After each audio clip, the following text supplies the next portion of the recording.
Store Cable Communications Channel 5 presents High School Wrestling. Tonight, the District 29 Finals from Gloucester County College.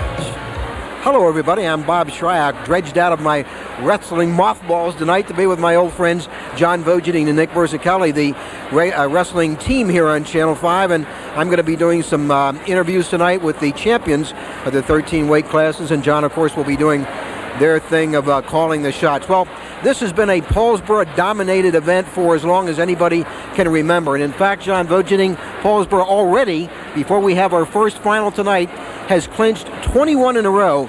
John, in the annals, I guess, of sport in South Jersey, Paulsboro's dominance in these districts has to rank at the top. It's been phenomenal, Bob. They've won. They're going to win their 21st in a row tonight. They've won 28 going into tonight, so it's going to be 29 district championships, doubling the closest pursuer, which is Highland High School, one time in the same district with Paulsboro. So just another great performance.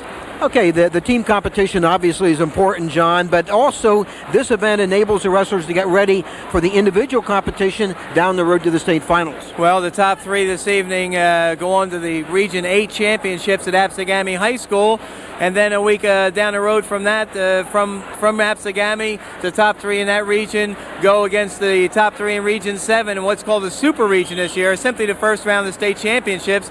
That'll be the Wednesday following the region championships at Absegami at Cherry Hill East High School. So, you know, everything's at stake for these guys, specifically in the finals. The third places have been decided already, but in the finals tonight, you want that number one position, because if you're number one, you don't wrestle on Wednesday night this week. You come back and you wrestle on Friday night. So it's very important, these finals.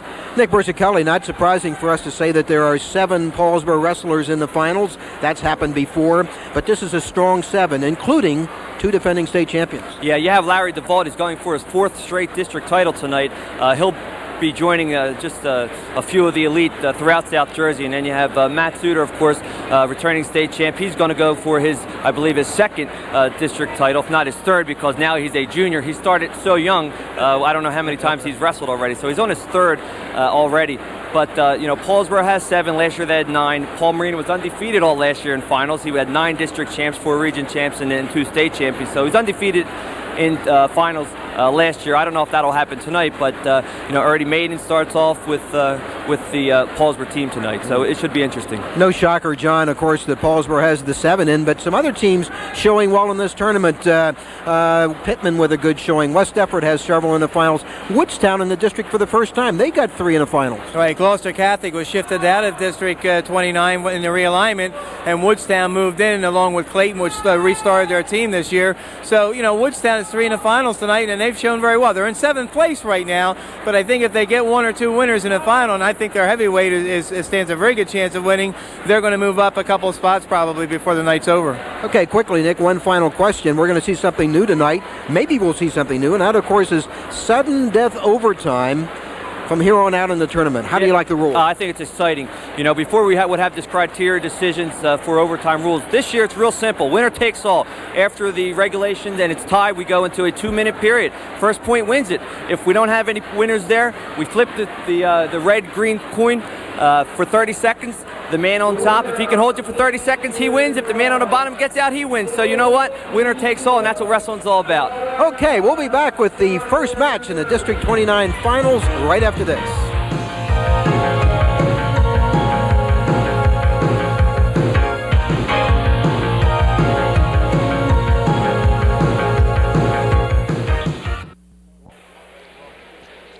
And welcome back to Gloucester County College District 29 Finals.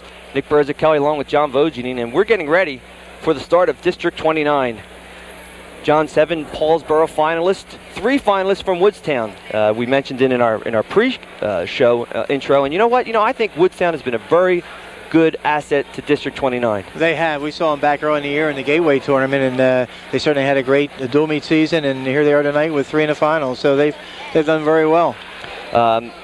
Rounding out the competition for tonight, Paulsboro 7, Pittman 4, West Effort 3.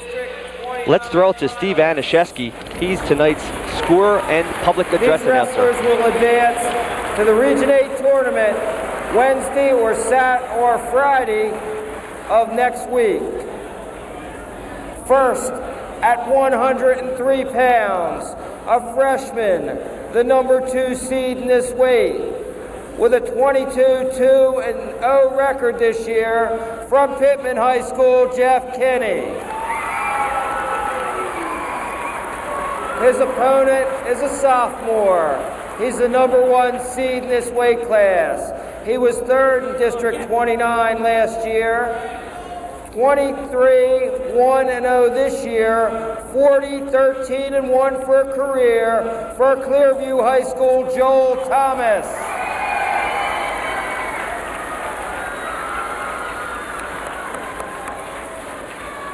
At 112 pounds. This senior is the number 1 seed in this weight class. He's a former District 29 champion and 2-time finalist. He finished 4th in Region 8 in 1991 at 112 pounds. He's 22-2 this year, 70-18-5 for his career. From West Deptford High School, Nick Lagrada. His opponent is a junior. He's the number 2 seed in this weight class. He's a defending district champion at 103. He's a 3-time finalist in District 29. He was 3rd in Region 8 in 1991, 24-4-0 this year, 71-18-2 for a career. From Paulsboro High School, Ernie Maiden.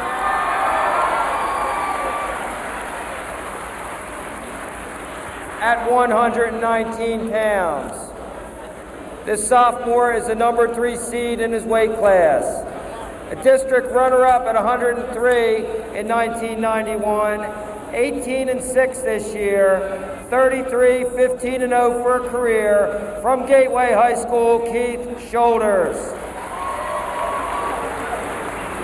His opponent is a sophomore, the number 1 seed in this weight class. 19-8-0 this year, 24-14 for a career. From Paulsboro High School, Pete DePaul. At 125 pounds, a sophomore, the number 1 seed in this weight class. The 1991 District 29 runner-up at 119 pounds. 23-2-1 this year, 46-7-1 for a career. From Glassboro High School, Mark Somm. His opponent is a junior. He's the number 2 seed in this weight class. He's a 3-time district place winner and finished 4th in Region 8 at 119 pounds in 1991. 23-2-0 this year, 57-14-0 for a career. From Woodstown High School, Chris Mason.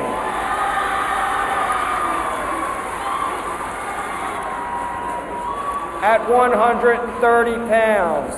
This senior is the number 1 seed in his weight class. He was 3rd in District 29 at 125 last year, 22-3-0 this year. 45-13-0 for a career. From Gateway High School, Nick Stafford. His opponent is a senior, the number 3 seed in his weight class. He's a 3-time district place winner, 22-2-1 this year, 67-19-2 for his career. From Woodstown High School, Scott Walker.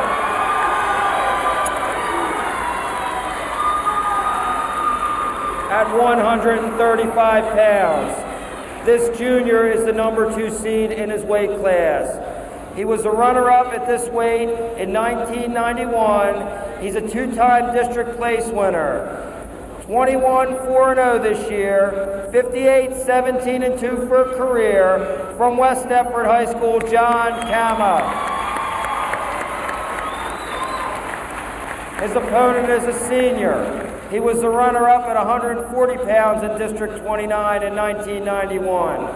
He's 21-3-0 this year, 47-17-2 for a career. From Kingsway High School, Clarence Cannell.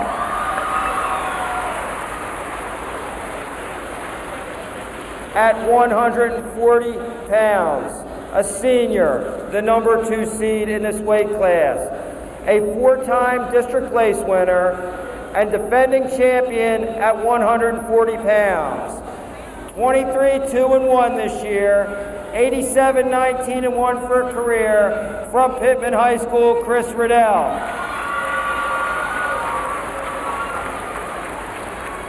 His opponent is a senior.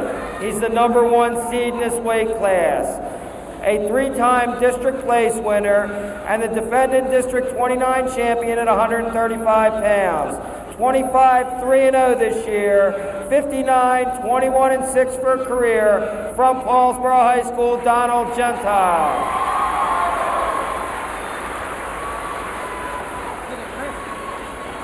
At 145 pounds, a junior, the number 2 seed in this weight class, a 2-time district place winner, 4th in Region 8, wrestled in the New Jersey State Tournament last year, 23-2-0 this year, 61-19-1 for a career, from Pittman High School, Matt Musto.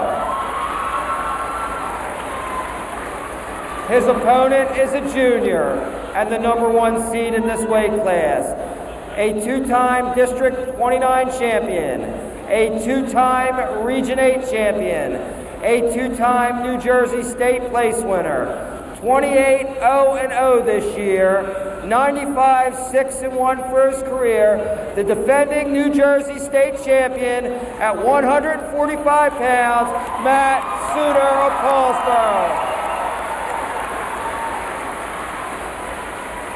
At 152 pounds, a junior, the number 2 seed in this weight class, 21-3-1 this year, 47-21-2 for a career, from Pittman High School, Howard Dreisaker. His opponent is a senior and the number 1 seed in this weight class, is a 3-time District 29 champion, the Region 8 champion at 152 last year. He is 26-0-0 this year, the all-time District 29 win leader at 115-9-0. The defending New Jersey State champion at 152 pounds, from Paulsboro High School, Larry DeVault.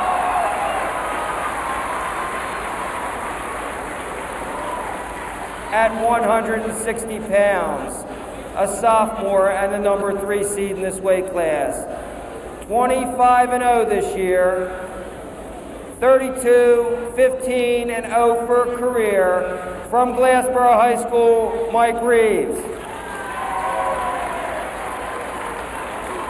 His opponent is a senior and the number 1 seed in this weight class, a 4-time district place winner, all at 160 pounds.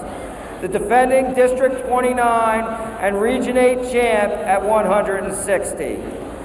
27-1-0 this year, 92-15-1 for a career. Last year's District 29 outstanding wrestler, from Paulsboro High School, Joe Bucco.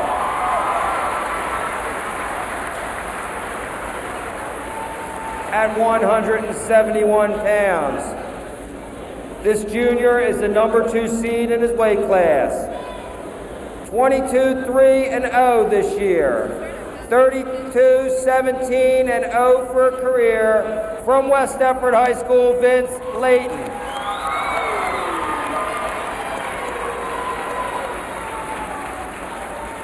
At 171 pounds, his opponent is a senior, the number 1 seed in his weight class, a former District 29 champion and a 3-time finalist in District 29.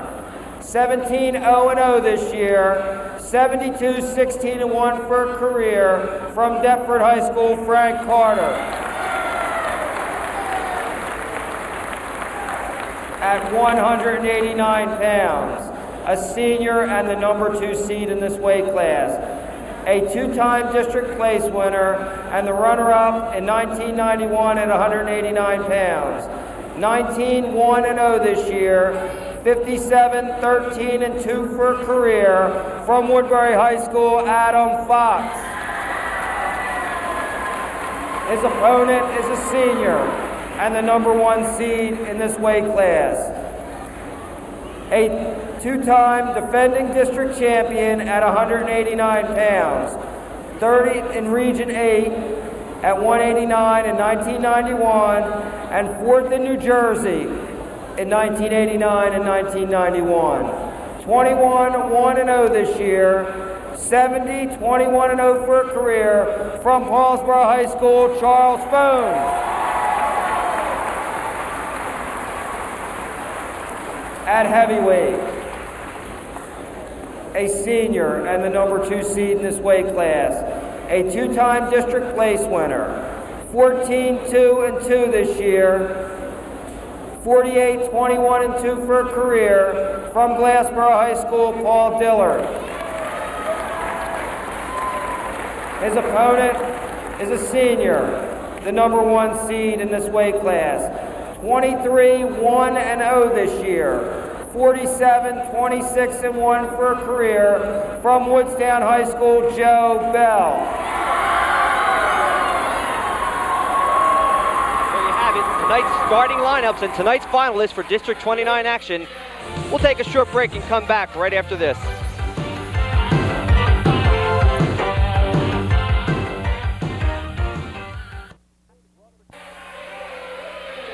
Welcome back to Gloucester County College. We're at 103 pounds. We're Joel Thomas from Clearview. He's just a sophomore. He's going up against Jeff Kenny, a freshman from Pittman. And John, as we say in high school wrestling, this is the second season. District 29, district wrestling. This is where you can throw out the records. Winner takes all. You have to win to advance. Well, this is it, and both these guys are going to advance to the Region 8 championships, and of course, what you want to do is advance as a winner, because if you do, you don't wrestle Wednesday night.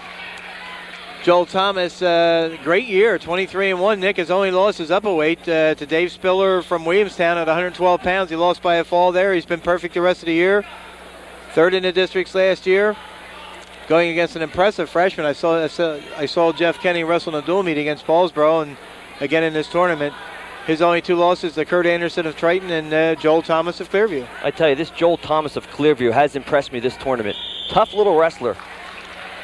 In the consolations today, Bill Lucas of Woodbury won the consolations round, so he'll be advancing.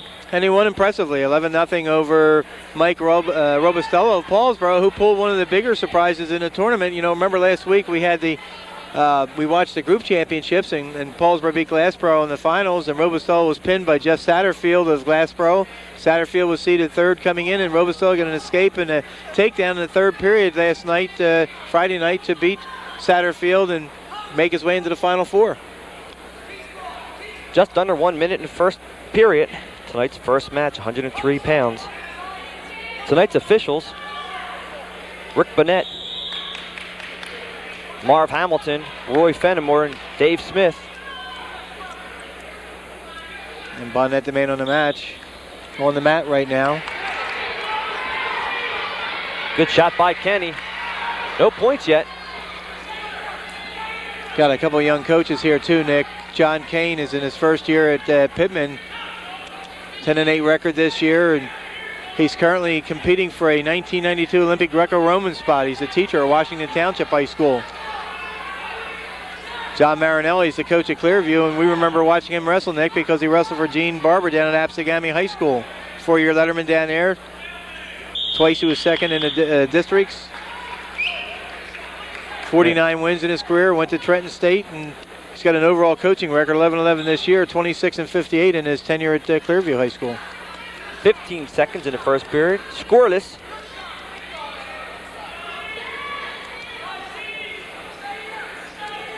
Watched a couple of those overtime matches in the consolation rounds, and you know, I really enjoyed them. Winner takes all. You don't even get a break between the regulation overtime match. It's right back in the center and wrestling. 6 minutes is over. Come on, guys, right back in the middle for 2 more minutes. It was really exciting, especially the very last one we saw, where it went into the 30-second sudden death overtime and decided with just a couple seconds left in the match on a reversal. District 29 Coach of the Year, Ron Ferrero of Glassboro. Well deserved. Ron did a great job this year, Nick. They had 17 wins, and that equals the all-time win record at Glassboro. And he'll have a couple of wrestlers coming up. Got a nice team. Yeah, young, aggressive. Looking forward to seeing the 125-pounder, Mark Somm, just a sophomore. It's interesting. 0-0 at 2.5 minutes have gone by already. Well, you normally see this in finals, don't you, John, where you wrestle a little conservative. I mean, you've already won the big match to get you to advance. So winning a district title would be nice, but they've already gotten to the next round. Well, they know they're both going, like we mentioned earlier. You want to go there as a winner because that way you don't have to wrestle on Wednesday night. Just had a stalling warning given to Pittman.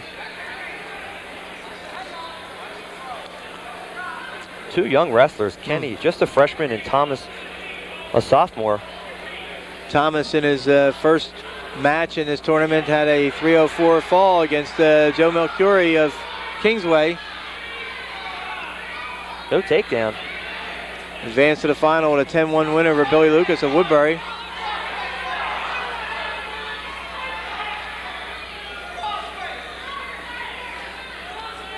Jeff Kenny, the freshman, a technical fall over Jason Holstrom of Woodstown in his Friday night match, and earlier today beat Mike Robustello of Paulsboro 7-0.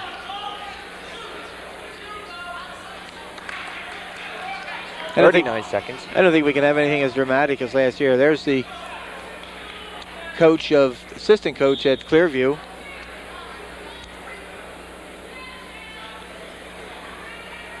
Shot by Thomas. 30 seconds. Paulsboro already clinching District 29 title. 170.5 points walking into this round, Nick. Second place was West Effort with 115.5, so pretty sizable margin.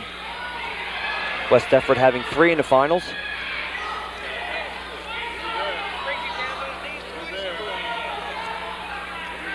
And that's the end of the second period. Scoreless.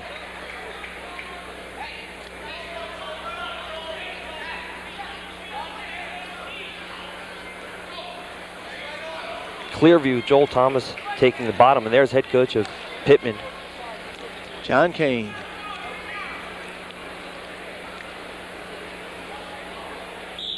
West Effort placing 3. Woodstown having 3 in the finals. Glassboro having 3. Gateway 2. Clearview, Deptford, Kingsway, and Woodbury all having 1. It's interesting. Woodbury had 5 in the consolations and won all 5 consolation matches tonight. Paulsboro had 3 in the consolations, went 0-3. Probably the first time in a long time that's happened. Woodbury wrestled so well, and Paulsboro ran into some very tough competition. So Thomas gets the escape. He's leading 1-0, 1:36 remaining. It's quite a duel. Neither of them really committed to themselves on their feet. Haven't really seen a good shot. Look to see it now because Kenny needs a takedown to win. And there's a stall warning called against Thomas of Clearview. Well, they both have had their warning, so the next time a stall call is called, it'll be 1 point.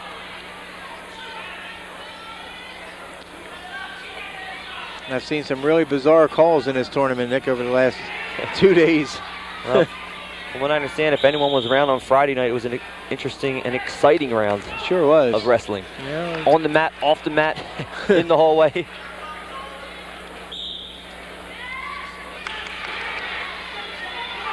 Good shot by Kenny. He's in tight. If he can just continue with his penetration, he may have a shot of taking Thomas down, but he's going to go out of bounds. 1 minute remaining in this third period. Thomas of Clearview winning. Each wrestler has a stall, and there's the stall warning called against Thomas. This match is tied. 58 seconds that game. A big stall point. Next person who gets taken down could lose the match. Or if another stall call is made. If another stall call goes against Thomas, he loses the match. Well, if any wrestler on the bench is studying and watching the referee, they got to be concerned. Stalling's been called pretty quickly here tonight. Oh boy. There's a shot by Kenny. He's in deep. He's got the takedown with 42 seconds remaining in the second period. He's got the takedown and the lead. It's 3-1, and a nice shot by the freshman. Well, he certainly got in there quick as a cat, and that could be the deciding factor here. Kenny unable to hold Thomas earlier in this period. Let's see if he can hold him here.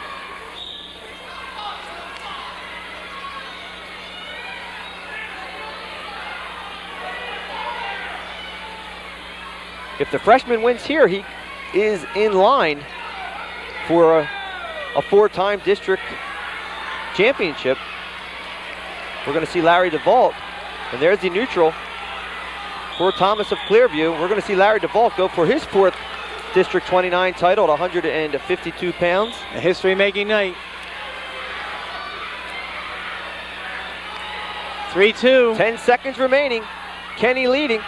There's a headlock by Thomas. Boy. He has no points yet. 4 seconds, no points. 3 seconds, there's 2 points. He's got the takedown and 2 points, back points. That headlock was done with 4 seconds on the clock. Incredible. So Joel Thomas of Clearview, he'll win the match. We're just going to find out if there are any back points awarded. It's 4-3 without any back points. And it's going to stay 4-3. And Joel Thomas of Clearview wins in a dramatic style.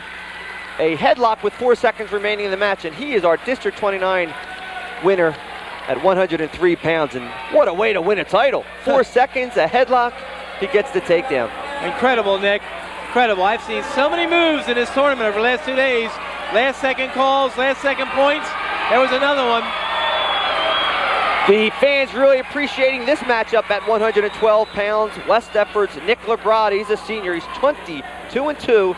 He's going up against Paulsboro's Ernie Maiden. He's a junior, he's 24-4. A rematch of the regular season, but just going back and looking through district competition and dual meet seasons, it seems like these two wrestlers meet all the time. Boy, and the sparks fly when they do. It's a tremendously tight match in the dual meet they wrestled. I think it ended up 3-2 Lagrada. Lagrada, 20 wins, 2 losses, 2 ties this year. His losses, Ed Gross of Delsey and Mike Saul of Millville. He tied Tom Casino of Overbrook and Adam Highland of Pennsville.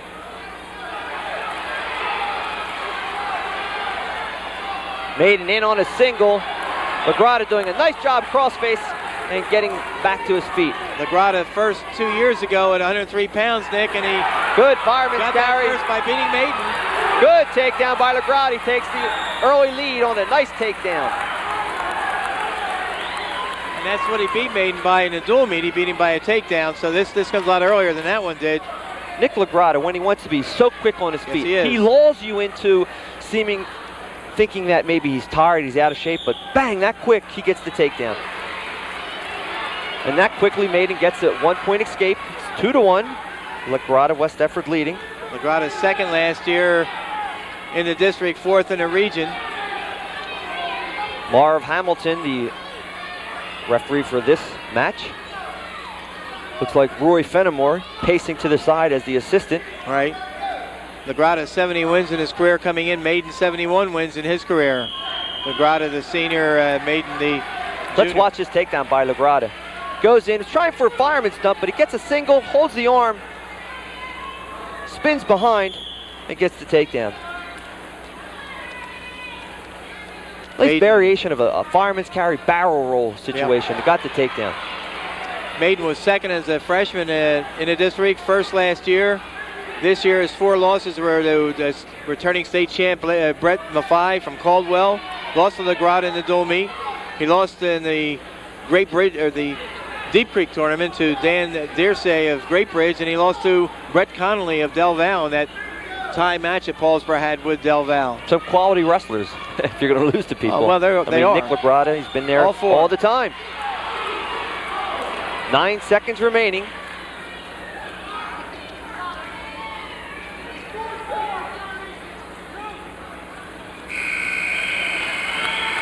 That ends the first period where West Effort's Nick Lagrada leads 2-1. Now let's go to Bob for a quick interview.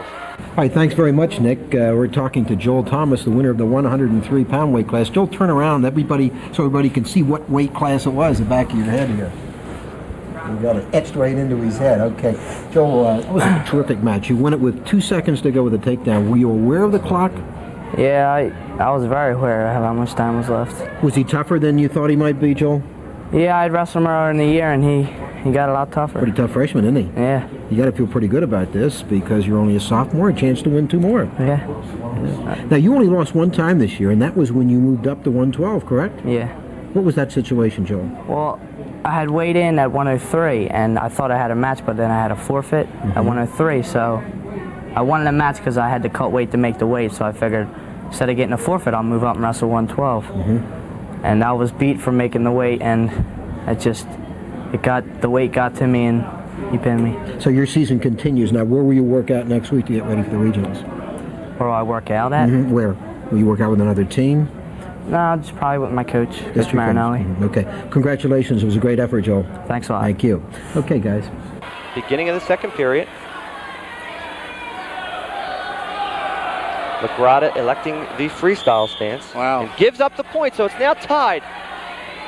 It's 2-2. How many times have we seen on the broadcast this year saying if the guy lets him up, he's got to be able to take him down. So Lagrada with the confidence that he'd rather wrestle him on his feet than try and hold him on the mat.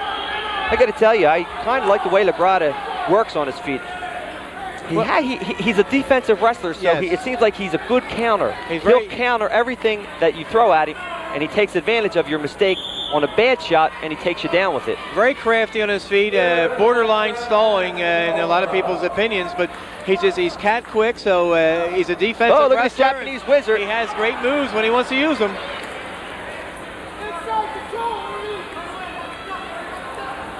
See, Lagrada, nice duck under, wasn't able to finish it.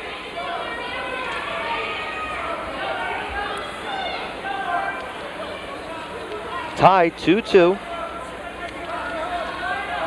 Second match of the evening. The first of 7 Paulsboro wrestlers we'll see tonight. The first of 3 West Deptford wrestlers. Paul Marine in the corner for Paulsboro, the head coach. There's Paul, and he's being assisted by Dean Duca for this match. There's that nice barrel roll fireman's, but wasn't able to complete the move, and no points are awarded. Good call, Nick. Yeah, wasn't able to have full control, but you know what? It looks like Lagrada has Maiden down on that. He's able to get in every time with that. He got in deep, and the thing that saved Maiden there was the fact he got the overhook or the whizzer in. Able to get that wizard in. And then, kept that in there tight, and then they went out of bounds, side by side out of bounds, so there was never complete control. Pete Biazzi kind of docile in the corner right now. Just good wrestling going on right now. 40 seconds remaining in the second period.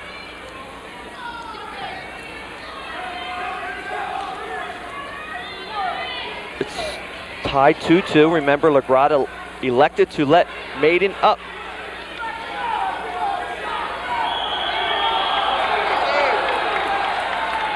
.24 seconds remaining in the second period. Just the kind of match I expected, Nick. One of these matches is going to be decided by maybe one mistake. That was the dual meet. And I think 2 years ago when they wrestled, I think it went in overtime.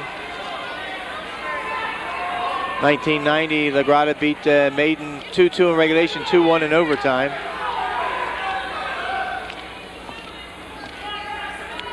.3 seconds. That ends the second period. We go into third period. It's tied 2-2. Lagrada West Deptford's going to choose the bottom position.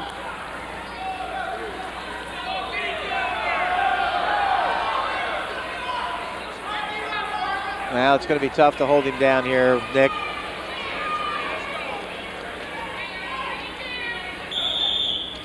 Good stand-up, good wrist control. He gets out, no points yet. There's the neutral, done with just 4 seconds. Good duck under, not able to finish the move. The key here now for Lagrada is he has to keep the pressure on. He's got the lead, but he can't back off because he could get warned for stalling, so he has to keep taking his shots too and defending whatever shots Maiden takes. Two wrestlers with great careers, one with 70 wins, Lagrada, and one with 71 wins, Maiden.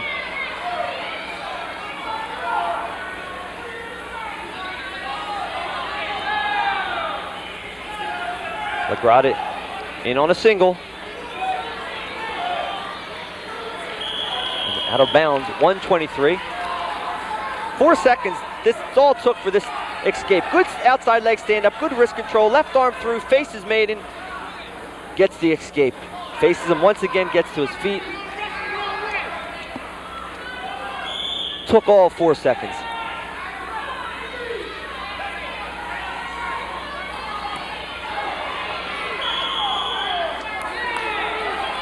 .1:15 remaining in the third and final period.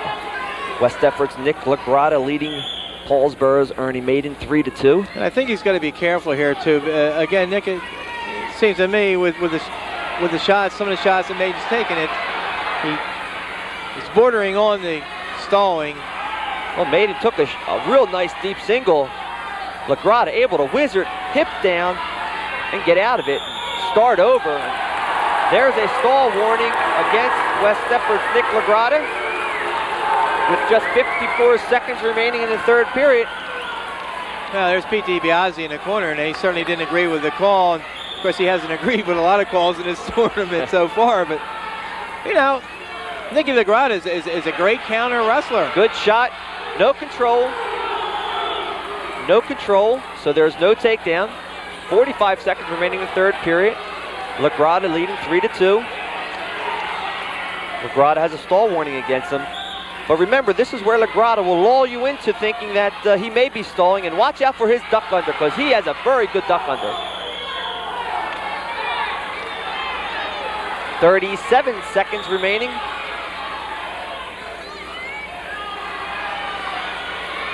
Well, almost to the point where Ernie Maiden has to go for broke, Nick. It's 30 seconds remaining in the match. Lagrada leading 3-2. He's in deep on a single. There's Lagrada's shot. Lagrada's going to need to pick him up. Doesn't want to stay down there because it'd be stalemate or he could be called for stalling. So he wants to lift this leg up and move. But it's out of bounds. Well, Maiden has 13 seconds remaining to take a shot. Just going to say, he's got about 13 seconds to get in, try and get in there and force the action. Good job by Lagrada by going forward. 10 seconds. 5 seconds. Here comes the drop. No takedown. No takedown. And that's it. West Effort's Nick Lagrada wins 3-2 over Paulsboro's Ernie Maiden. And we're going to take a short break and come back to 119 pounds right after this.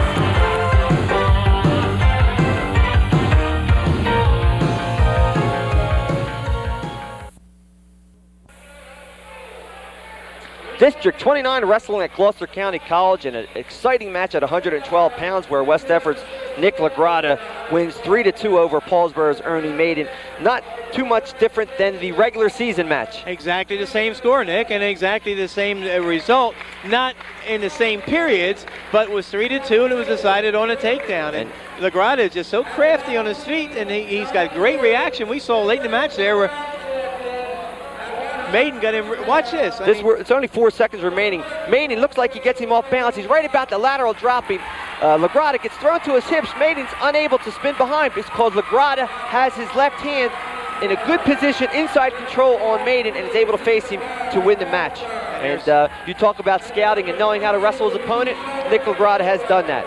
And we just saw a glimpse of Paul Marino there in the corner, and that's got to be very, very, very frustrating to have his wrestler lose to Lagrada 2 years ago in the District 29 finals, lose to him earlier this year in the dual meet, and then lose again this evening by a single point again. Every time's been 1 point. 119 pounds. Paulsboro's sophomore Pete DePaul going up against Gateway's Keith Shoulders. DePaul's 18-8. He was the number 1 seed today. And Keith Shoulders 18-6, number 3 seeding. So that was Paul Marino's first district finalist to lose in 2 years. Because last year he won 9 in a row. 9 for 9 last year, which is the best in the history of districts in South Jersey. Nobody's ever gone 1,000, batted 1,000 in the finals than Paul did last year, 9 for 9. 119 pound. Pete DePaul, he was number 1 seed in this tournament. If you take a look at his bracket, out of all the brackets you go through tonight, it looks like he would be the one that you'd have to pick to win that one, even though Pete DePaul has 8 losses. Sure, he walked in, he's 19-8 now, 19 wins and 8 losses, but he's got quality losses, Nick. Mike Ware of Oak Crest, Hank Ridgway of Pensgrove, Doug Dietrich, Joe Belinsky, Jared Burke, Russ Petranco of Del Val, Chris Tourette of Haddon Heights, and he lost in the finals of the Deep Creek tournament. So, you know, those are all quality losses, and Pete's done a great job for Paulsboro this year as a sophomore. Keith Shoulders, what can you say? He's another sophomore, 18 wins and 6 losses coming into this bout.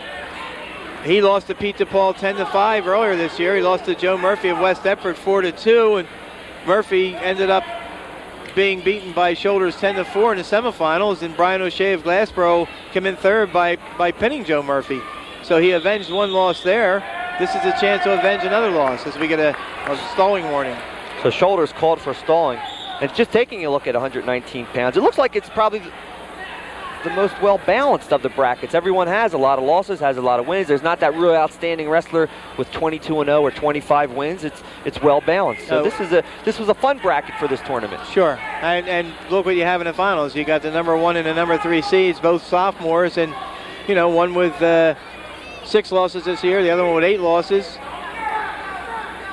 Shoulders, of course, coached by Dave Brown, who is now according to the program, is the senior coach in this district. Well, he has been here for 10 years. Wow. I can't believe that. He must have been there when I was a freshman.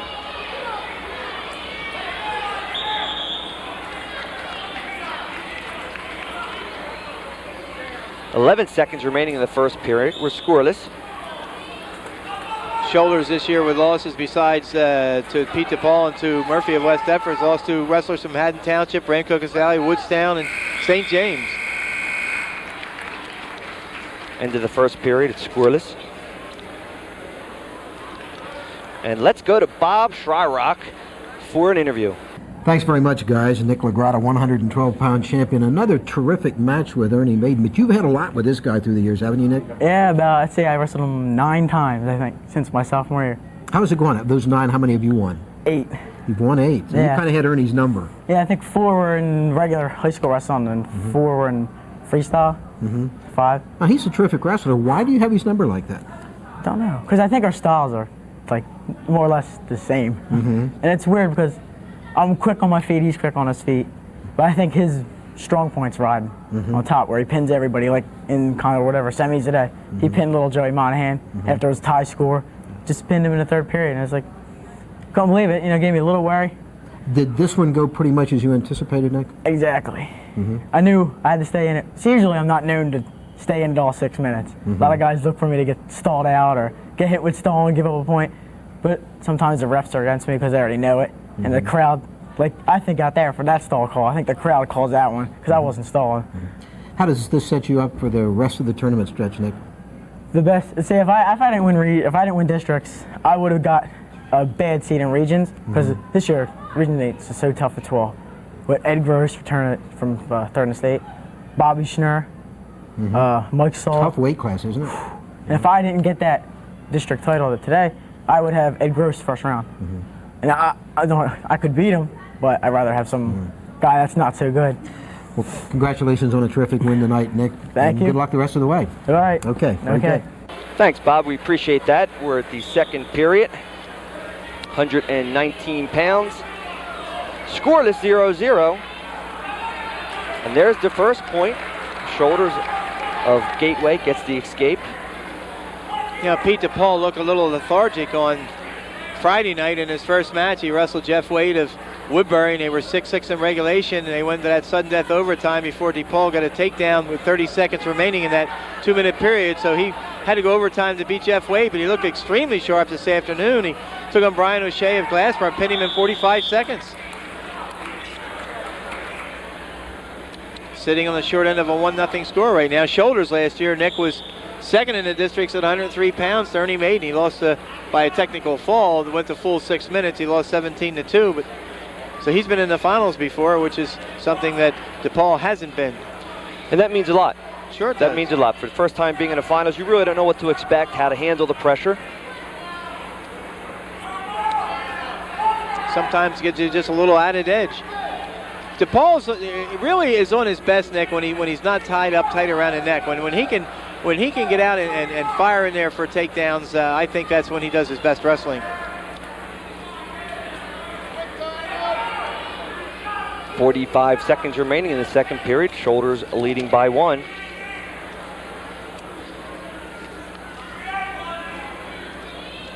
Well, we've seen a pair of one-pointers so far, 4-3 and 3-2, which is what you say is what you're looking for in the district finals, these close matches with the competition being that keen. There's the old veteran of District 29, Dave Brown. DePaul in on a near side cradle. It gets the takedown. You know, and usually he let him up. Usually he had to take him down. Well, usually he parlays that right into back points too. You know, it almost hurt him that first night.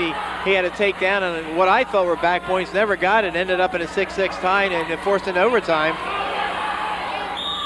Shoulders trying a switch. 7 seconds remaining in the second period. You know, one of the toughest things for a wrestler, and well, you know this, and the end of the season when you're cutting a little bit of weight, you get into these dog days of the season. You know, as much excitement as this should be for the wrestlers themselves. You know, interesting point you bring up, because many times you lose that desire with a couple seconds left, and you may not want to push it as hard as you want because you may be able to eat as much as you want the next day if you don't win. So it takes extra special wrestler to continue. Having some technical difficulties with our monitor. I just see a reflection of John Vogeding on it. I don't see anything else. And it's a wonderful picture then. All depends who you're talking to. I looked up and I see Nick Burzichelli there, and it breaks me back to the old days. I thought we were throwing a single there. Well, beginning of the third period. Is this what they call flying blind? DePaul gets an escape. It's 3-1. He's in, deep in on a single.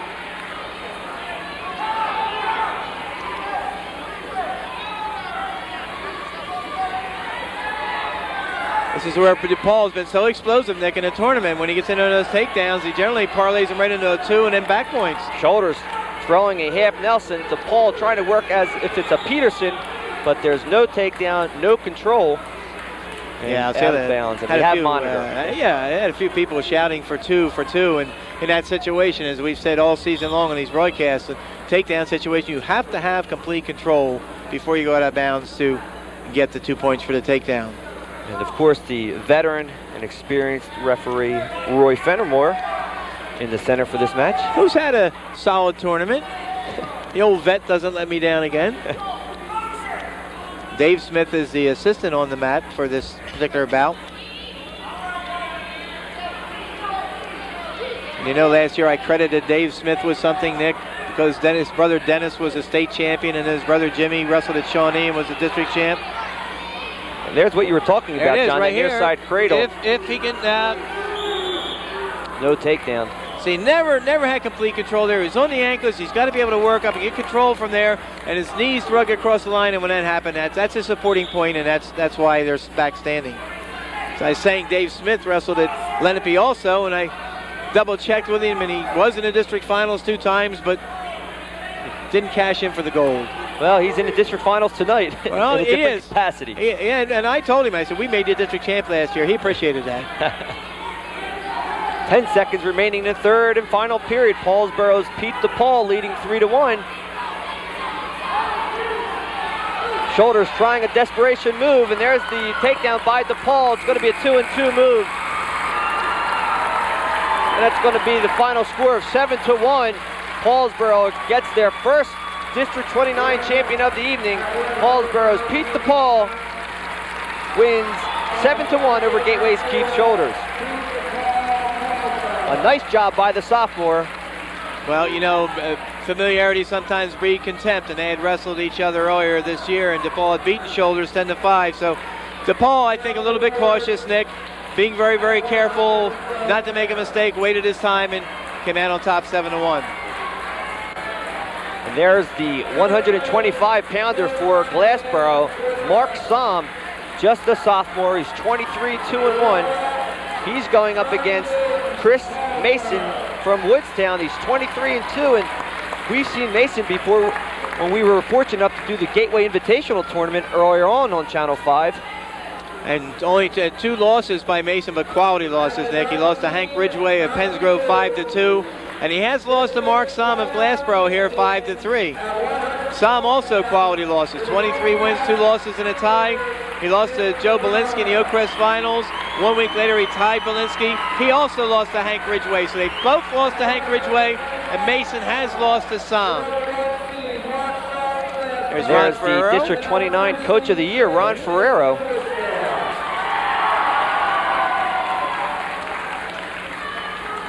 Second year at Glassboro High School, Nick, and did a great job, 17 wins.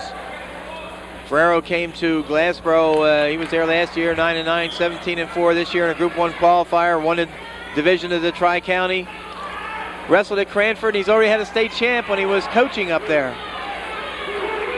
No takedown yet. There's a takedown by Woodstown's Chris Mason. He's right in there with the cross-face cradle. He has Mark Somm in trouble.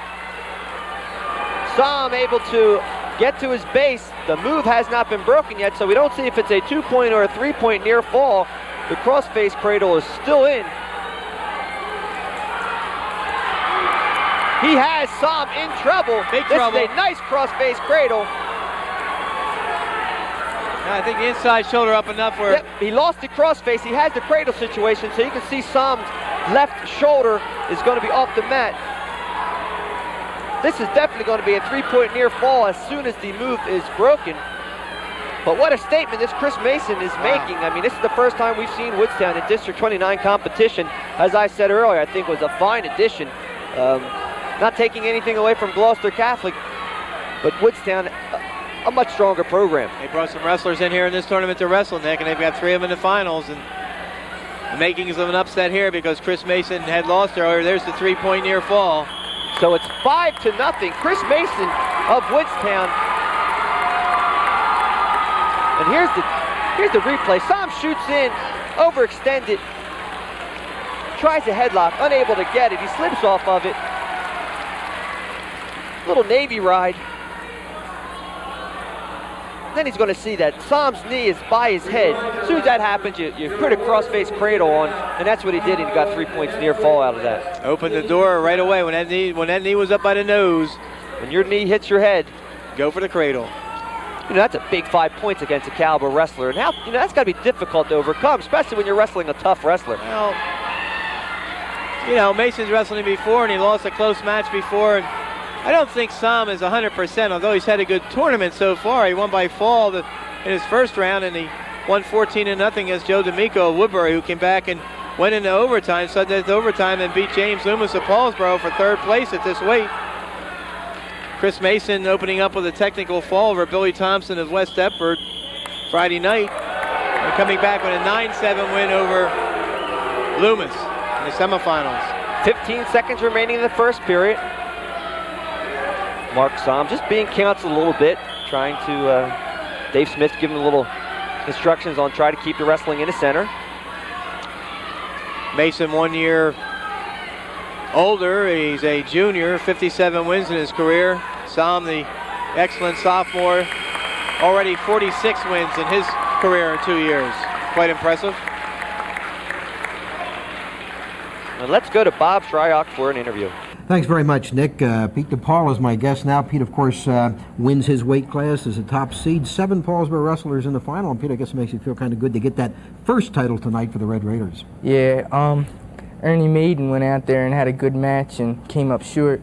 So I just wanted to get our team going, and I wanted to go out there and get the victory. 7-1 sounds kind of one-sided. You got 4 of those points late. Keith Solder's a pretty tough opponent for you. Yeah, he was pretty tough during the year, but he improved a lot. He seemed got a lot stronger, and he was tough, real tough. Was it an advantage to you, Pete, do you think, to have wrestled him during the regular season?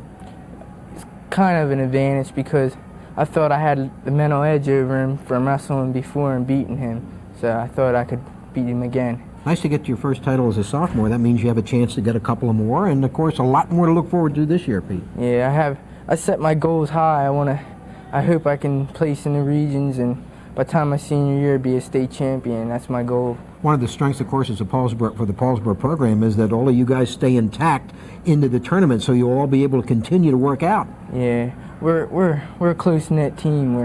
We're kind of like a family, and that helps me a lot when I go out on the mat and I see guys like Larry and Matt Suter on the side, state champs, and I know they're pulling for me, and that kind of gives me I want to go out there and I want to win for them and plus win for myself. Congratulations on the title and good luck the rest of the way this season. Okay, thanks a lot. Okay, Pete, good job. I tell you what, it's nice to have Bob back. Sure is. He christened me in this announcing, and it's good to see him back. Here in the corner is Joe Fresnay in the blue sweater. He's the head coach of Woodstown High School. He previously was at Haddonfield High School. This is his 6th year as a coach in New Jersey and 9th year as a head coach overall. He's got to be pleased with this program. You know, he started out real strong. Woodstown started out real strong in the beginning of the season. It seemed like they tailed off a little bit, but he's got their wrestlers fired up for this. He's got 3 in the finals. Yep. And he's got one right here. It's on a mission. He's leading a very talented Mark Somm of Gloucester 5-0. 140 remaining in the second period. And he's all over him.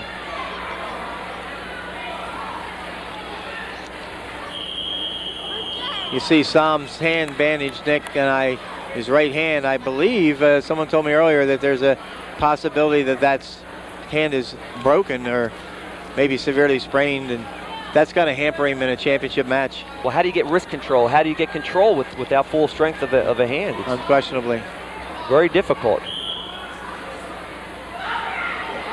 Little sit-out turn in, gets the right arm up. You know, that finger may have been broken for about a month if... from what I understand, he may have injured about a month ago. Well, it's awful courageous then to be going this long with it. It's got to hamper him. Broken finger. Most people would sit back in a rocking chair. Good shot, good single, good double, and that quickly it's 5-3. And so many times we've talked about in high school wrestling, whoever's in shape could take you. Somm on top, working a cross body ride. 1 minute remaining in the second period.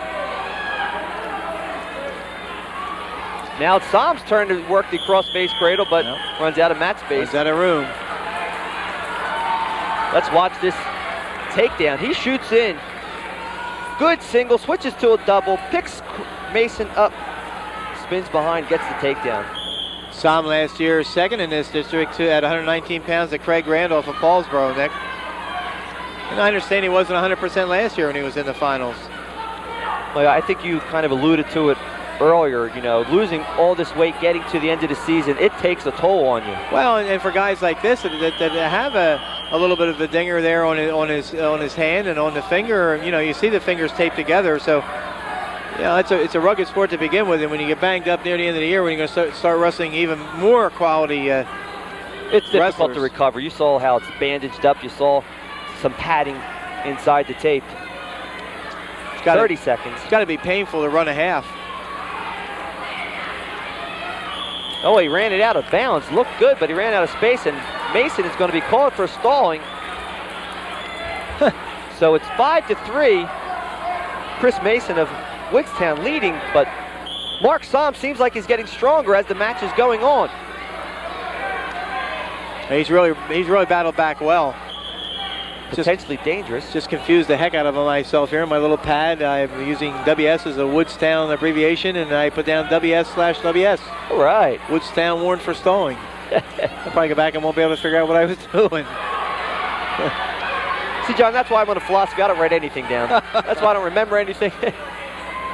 5 seconds in the second period. Good cross body ride. He's got a half. No points. Just a few ticks away from some back points. Somm elects to take the bottom position for the third and final period. He's down by 2 points. And he's also angry with himself. I mean, well, he gets 5-point move. Very difficult to overcome. And let's remember, this is Mason's second caution. He was hit with a caution right before the whistle even blew. He didn't have his foot on the line. So this is his second caution.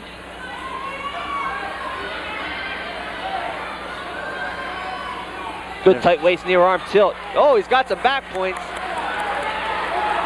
Oh boy. Sam actually put himself there.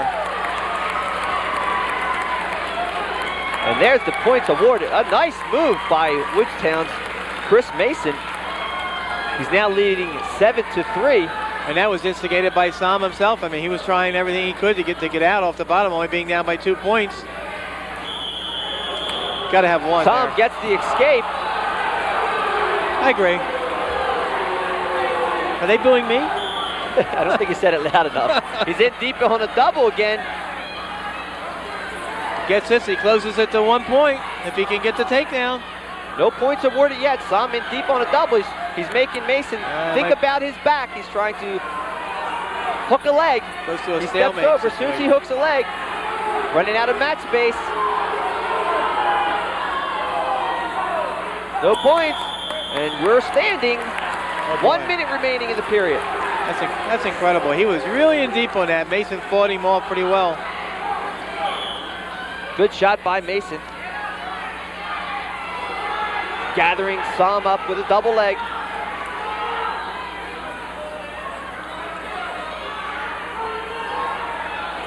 Sam doing a good job countering, getting out of bounds. 44 seconds remaining in the third and final period. Time's running out. Chris Mason leading. He leads 7-4.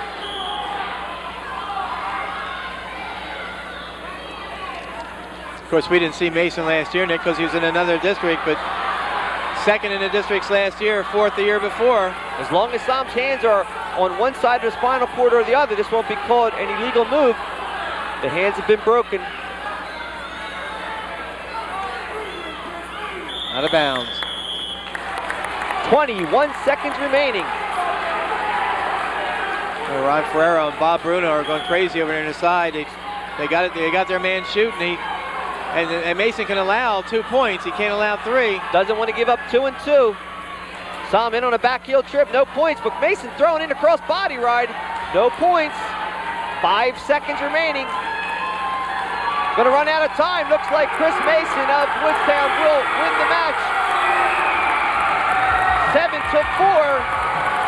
For the first time we see Woodstown in District 29 competition, we see a winner at 125 pounds. Woodstown's Chris Mason. And we're going to take a break and come back to Gloucester County College right after this.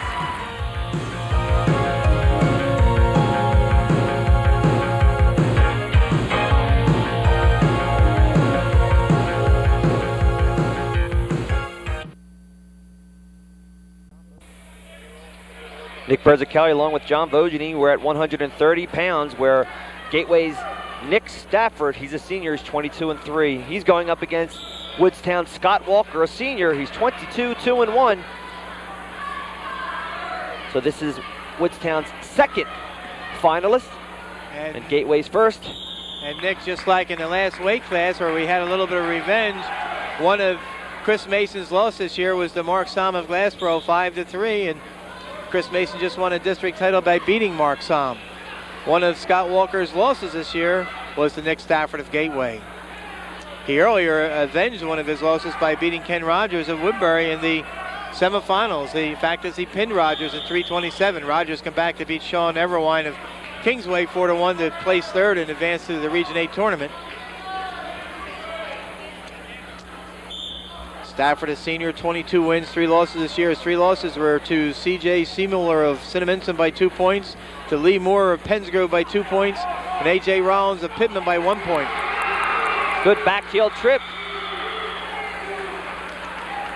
And there's the takedown for Woodstown's Scott Walker. 1:20 remaining in the first period.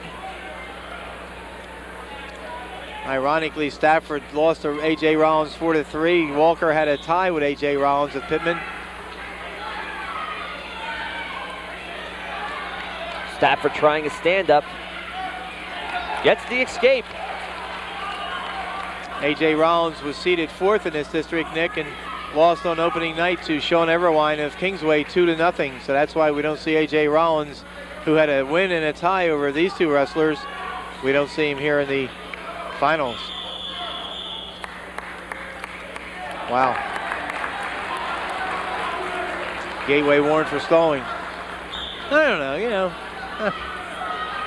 One of these days I'm going to figure out how to call stalling. No points. Walker in deep on a single. Stafford trying to cross face, picking up a near ankle.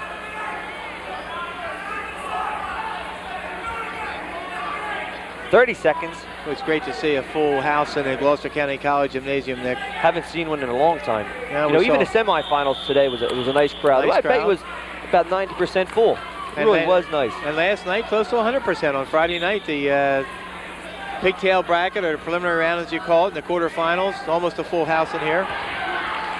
Good shot by Walker. 15 seconds remaining. He's in deep. Wants to pop the knees, spin behind. No points yet. No points yet. Stafford trying to pop out. If he spins behind, he'll get the takedown. 1 second. No points. Wow.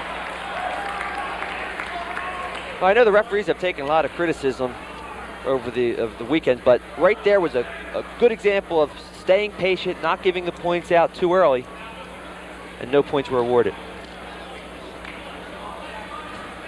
Well, let's go for an interview with Bob.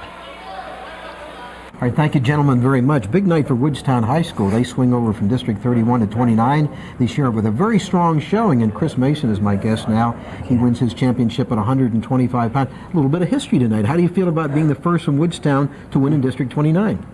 Well, certainly it's a shock to me because this is a more challenging district, I feel. Not for my class in particular, but just the excitement around, you know, the teams that are involved with this tournament. So it is a big shock to me that, you know, I won this prestigious tournament. You got a little bit of revenge tonight. Now, you come in the number 2 seed, had a great season, but you beat the number 1 seed, a guy you've had some problems with. Tell us about that. True. Last year I was a sophomore, he was a freshman, and he came in and I totally underestimated him, and he came in and beat me 9-0. And earlier this year in a dual meet with Glassboro, I lost 5-3 to him. So. Well, what did you learn in this match this year that helped turn it around for you tonight?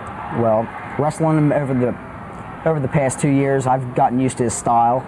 So coming in here, I felt confident that I can, you know, compete with him on his level. So maybe the third time was the charm for you. You've seen him twice, and I guess it's hard to beat a good wrestler 3 times in a row. Yeah, and each time the score got smaller, so I knew I had a outside chance of beating him. Well, congratulations. I know you're really excited, and good luck from here on in. Thank you very much. Okay. It's 2-1. Walker of Woodstown leading. Bob does a great job in his interviews, doesn't he? Hasn't lost his touch.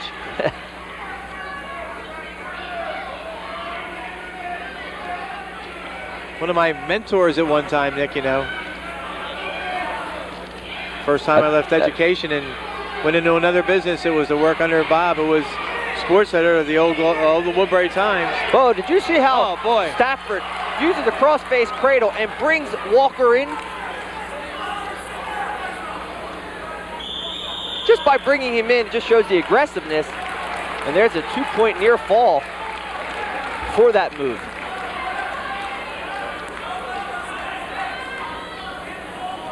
Nick Stafford leading 5-2. Scoreboard showing 3-2. We'll have to go to my official scorekeeper, John Vogeding, see if we can get an official score.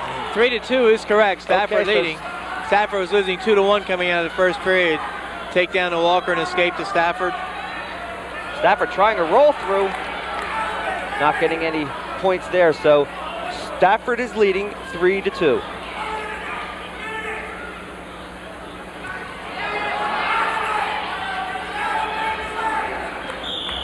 He's trying those roll throughs with the arm bar, and he's momentarily stopping on his back, and he's got to watch himself. He could, what's that called, an offensive pin? Absolutely. You know, you can get pinned. Defensively, you can get pinned. You know, when you're the offensive man and guy arches back into you, got to be careful of your own back sometimes.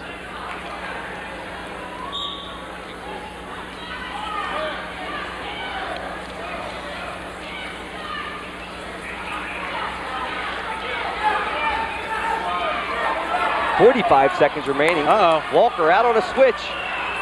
No points yet. He gets the reversal.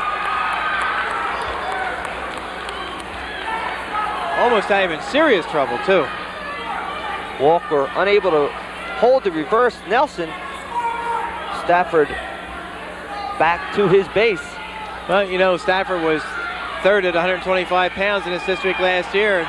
Because we didn't see Woodstown, haven't seen Woodstown before, Walker is no stranger to district competition. He was third in 1990 and he was fourth last year. So twice he's been a place winner in the districts. 10 seconds remaining. Take a look. Stafford gets a stand-up, tries to cross face and try a throw, but oof. Walker counters nicely, stays right with him. Uses a Navy ride. Thought he was able to get that reverse half Nelson in there, but he wasn't able to do it.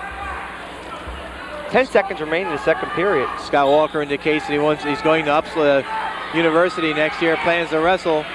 Nick Stafford, after this year, would like to make a lot of money and go fishing. And that's the end of the second period. And I want to go with him. Head coach Dave Brown.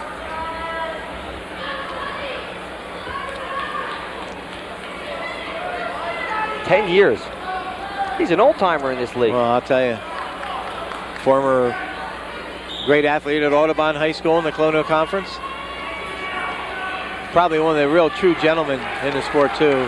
We see the escape by Stafford. Stafford gets the escape. It's tied. 1:45 in the third period. Good shot by Walker. Is in deep on a single.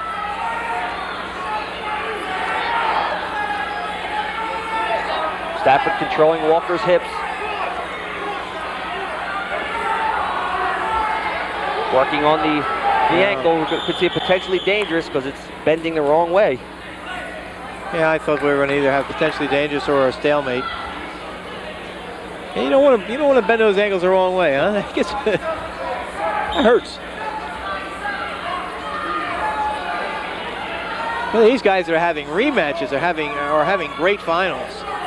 Saw a rematch at 103 pounds. Rematch the last weight class. A rematch this weight class. Goodness.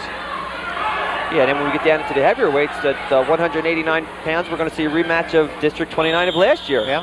You know, Thones of Paulsboro going up against Fox of Woodbury. So 1 minute, 3 seconds remaining. It's tied 4-4. And we're inching closer and closer to overtime. I want one overtime at least. One overtime, that's all I want. I don't ask for much.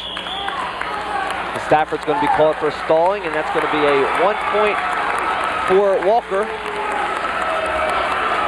A big 1 point because it's just under a minute remaining in the third period.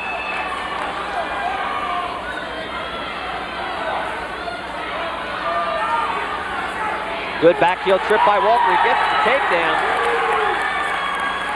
Looks like Stafford was trying a headlock. Wasn't able to complete it. And Walker beat him to the punch and back heel tripped him for the takedown. He's now leading 7-4.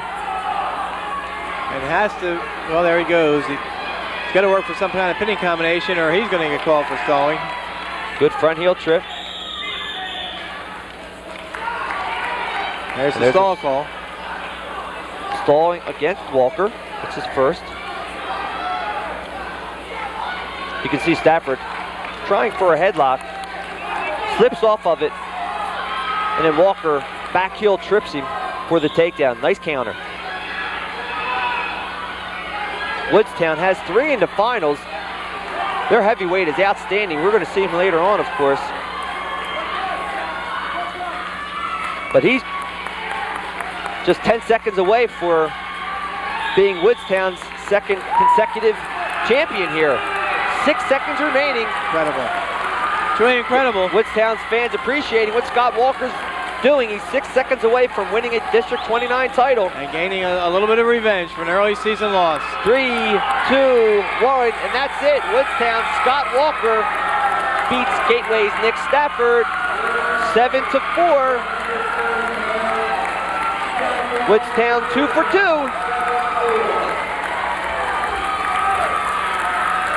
Just looking around, you can see the Woodstown fans really appreciate their wrestlers. I think they have brought a nice contingency up in tonight's gymnasium. No question about that. They sure have. And, you know, Scott Walker was seated third in that weight class, and he knocked off number 2 seeded Ken Rogers by fall in the semifinals. Rogers had beaten him earlier this year.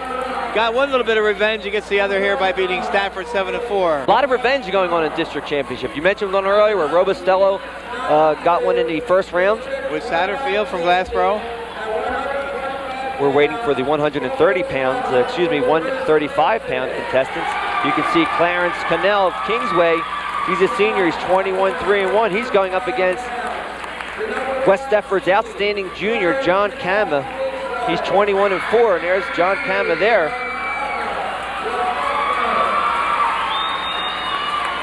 And there's the head coach of West Deptford, Pete DiBiase, anxious to get his first win under his belt tonight.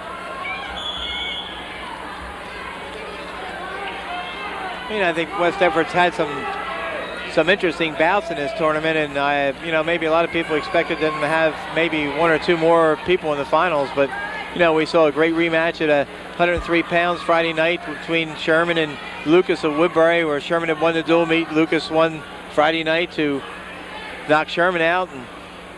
And Kama is probably the best threat they have on the team, although we're going to see that upper body strength Vince Layton. Yeah, he is tough on his feet. Looking forward, of course, to region competition. Don't look too forward tonight, but as high school wrestling and wrestling goes, the saying goes, fish don't swim that far upstream. So every match we see is just a tough match. I've heard that before. Yeah, I think at one time when you heard Coach, you probably said that 1 or 2 times. Well, Clarence Cannell comes in 21-3-1. He's got 49 career victories. His losses this year to Riddell of Pittman, Moore of Pensgrove. He's also an Absegami wrestler up a weight at 140 pounds. And he lost to Ellis at Glassboro at 145. Nick, he's only got 1 loss at this weight class this year, and that was to Moore of Pensgrove, who probably is going to win the District 31 championship. Johnny Kama comes into this. Oh boy. Good barrel roll. He has Kama in trouble. 45 seconds remaining. Camel trying to get to his base. It looks like he's going to succeed in doing that. A gutsy effort by Camel. Nice job by Kingsway's Clarence Cannell. No points awarded yet. And there's the 2 near fall, so it's 4-0. Cannell in on a near side cradle. Interesting, Cannell is down from 140 pounds last year, where he was a runner-up at 140. Then he's down at 135, so it seems like this weight class is being very good to him. Leaner and meaner. He's going to let boy, look at that. Clarence Cannell up with 5 seconds remaining in the period. That's safe. That's safe. But with that little bit of time left, I might have wanted to hold on to him, not give him any points. Unfortunately, I think he probably could hold on because he was in a nice near side cradle, but it's neither here nor there. It's 4-1. Let's take it to the locker room with Bob Shryrock. Nick, thanks very much. Scott Walker is with me now. The 130-pound champion has a nice ring to it, doesn't it? Yep. Just had your teammate in here, Chris Mason, so it's back-to-back Woodstown titles, and from the number 2 seed each time. Well, I'm number 3, so that's even. That's even better, right? Yep. Yeah. So now you got some revenge tonight. Tell us about that. I got actually my semifinal match against Ken Rogers. He beat me in a close 5-4 match early in the season against Woodbury, and then tonight against Nick, he beat me 10-5 during the Gateway tournament. So I kind of redeemed myself. So you were able to capitalize on the experience from that loss in the Christmas tournament, turn it around tonight. Yeah, I guess. Yeah. How do you feel about Woodstown making this great showing tonight? Some people didn't anticipate this, so you guys have a pretty good program down there. Yeah, we just got a new coach, Joe Frasine. He's really our first coach that's wrestled his whole life. So that makes a difference. That helps us out a lot. So he works out with you in the room? Yeah. And then we won the Gateway tournament. Right. And that was one of our primary goals, you know. Our coach, Mr. Frasine, said he tried to set all kinds of goals for us this year, and we've got a lot of them so far. And Chris and I both winning, and hopefully Joe winning later. Chris, of course, now you guys are 1 weight class apart, so obviously you work out a lot together. Yeah, this should help you now working for the regionals. Yeah, we're steady partners for about 3 years now. Pull for each other a lot too? Yep. Okay. Well, you're a little out of breath. You did a great job. Congratulations. All right, thank you. Okay, good luck. And let's look at this nice takedown by Cannell. He's in deep on a fireman's carry, and he hits it nice. He doesn't let go of Kama's right arm. That enables him to bring it up to a pinning combination, and he has Kama on his back, and it's a nice 2-2 right off. Cam has lost some quality wrestlers this year. Nick, he lost to Rick Koss of Collingwood, Rusty Adams of Pemberton, as we see a quick escape. Lost to Ken Bullion of Vineland. He lost to Pennsville early in the year. Kama, here comes the headlock. He has it, but now able to not run out of bounds, but roll out of bounds with him. Yeah, that's the counter. Yeah. John Kama is an extremely good headlock wrestler, but when you can get parallel with your wrestler on a headlock, you can roll through with him. So that's what he was able to do with that. Right, avoid that danger. Cannell comes into the finals having won by a fall in his first round, 6-0 over Ken Henry of Paulsboro in the semifinals. Kama, 59-second fall on Friday night. Earlier today, Nick, he was losing 5-0 against Jim Monahan of Woodbury, and caught him in one of those infamous headlocks and put him down the mat and made no mistake. It was a nice move. He did a Granby roll, and out of the Granby, he ended up with the headlock, and he pinned him. And of course, earlier, that's just a confident wrestler. Well, we've been saying that. We've seen him several times now, and we've said that. Monahan came back and got the third place medal by beating Ken Henry of Paulsboro 7-0. So 3 quality wrestlers going to Region 8 from this weight class. So regardless of who wins this bout, Clarence Cannell, John Kama, and Jim Monahan. Camel trying the headlock.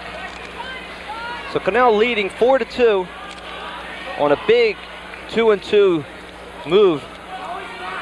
Takedown and near fall, and Kama scratching his way back. Well, and I think Clarence Cannell knows well what Kama can do with the upper body strength. So I think you're seeing him trying to battle off that upper body move and trying to make Kama go down. And 30 seconds remaining in the second period. Kama, in my opinion, is a better takedown artist when he can go high and get the man in that headlock. But the champion has to be able to go high or low. And there's a stall against Cannell of Kingsway. That's his first. 17 seconds remaining. Never a popular call in this arena. 9 seconds. Kama in on a double. If you can pop the knee. And potentially dangerous.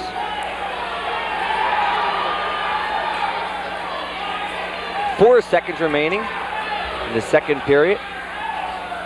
Kama, runner-up at 135 pounds last year, and going to take some injury time out here.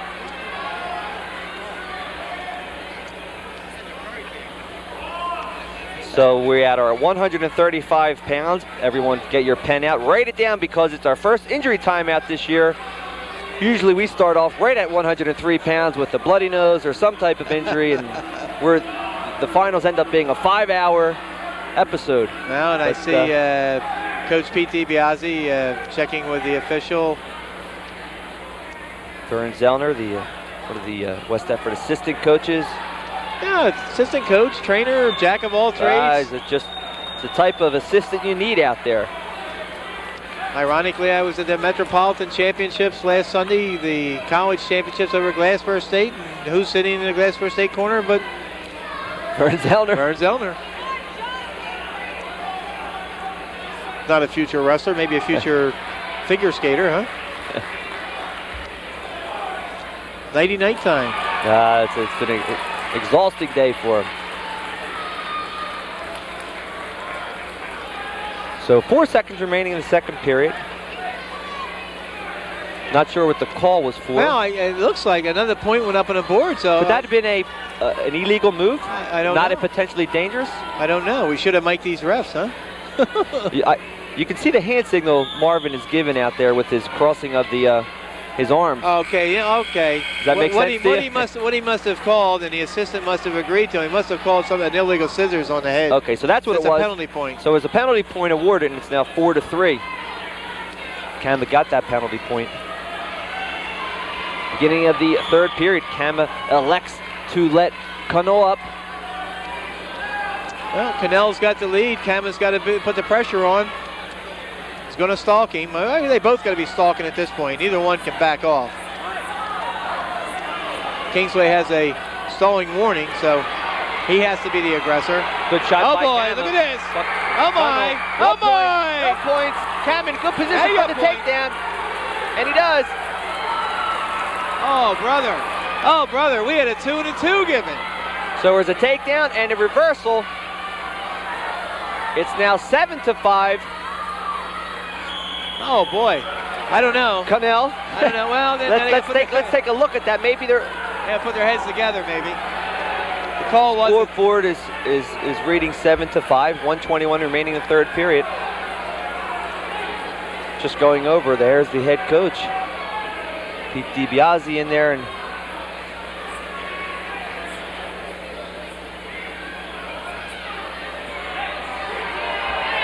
so nothing yet. It's 7-5 still. And this may be the penalty point. This is the replay on the penalty point. Watch the legs. They're going to scissor right on it, right there. Scissor, there's the See, they hit point. these shoelaces. That's a good indication. When they shoelace to shoelace, that's a scissor, and that's what the penalty point was. But it's 7-5. Kama West Stepford down by 2, but he's on top right now. Minute left to go, and that's what was called in that flurry, Nick. We had a takedown called and a reversal called. Now we have an escape. Got an 8-5 lead now for Clarence Connell. Boy, plenty of excitement. It's slowly building. It started off slow here. Yeah, well, it's taking time. Now the wrestlers deciding, hey, let's wrestle tonight. Yeah, even those one-pointers that we started out with, I mean, they were tactful, technical, methodical. I mean, you have to appreciate they're in the championship round. It's a one-point match. And here's 40 seconds into the third. Here's John 40 Kama, seconds remaining. Who's been third in the districts, been second in the districts. Last year, as you mentioned, and there's a Connell stall warning. And there's 1 point for Kama. So now a takedown ties the match. Takedown ties the match. Kama really needs to be on the offense here. 34 seconds remaining. Maybe a duck under. Maybe one of those patented deep single shots. It's incredible. 30 seconds. Deep. Near side cradle. No points awarded. There's the takedown. Not yet. No points awarded. And why he didn't give takedown there is because when Connell got behind him, he never really brought. So Kama got to his feet immediately. Yes. He did not. He didn't have supporting parts of the body on the mat. That's what the call is. That's the key. No supporting parts of the body. Be interesting to see it again if we. All you have to be is momentarily down, up, and that's if two the supporting points are touching the mat and the man's behind, he's in control. You got to give 2. So obviously, with no points given in that move, the feeling was that there never was control when the supporting points were on the mat. Be interesting if there's a call for running out of bounds. Let's see if we can bring this up on replay. Here's the near side cradle being applied by Connell. He's got it. He's hooks his leg behind. One knee's, I don't know, I can't see if the knee's down. If that knee's down, it's a takedown. So it doesn't look like there was control there. Because of the headlock type situation. So you have to wait and see who's got complete control. He's not going to give the takedown without complete control. Okay, 8-6 Connell of Kingsway leading. 20 seconds remaining in the third period. 15 seconds. Kama's going to have to snap down, spin behind. 10 seconds. He's trying to snap down. He's going to have to shuck him by. 5 seconds. He's going to have to make the move soon. 3 seconds. No time, and that's the match. Clarence Connell of Kingsway wins 8-6 over West Stepford's John Kama. And we're going to take a break and come back right after this.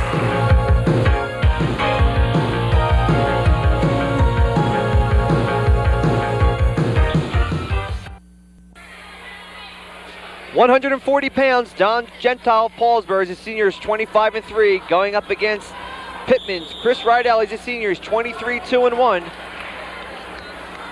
Well, Chris Rydell, 1991 District 29 champion, 140 pounds.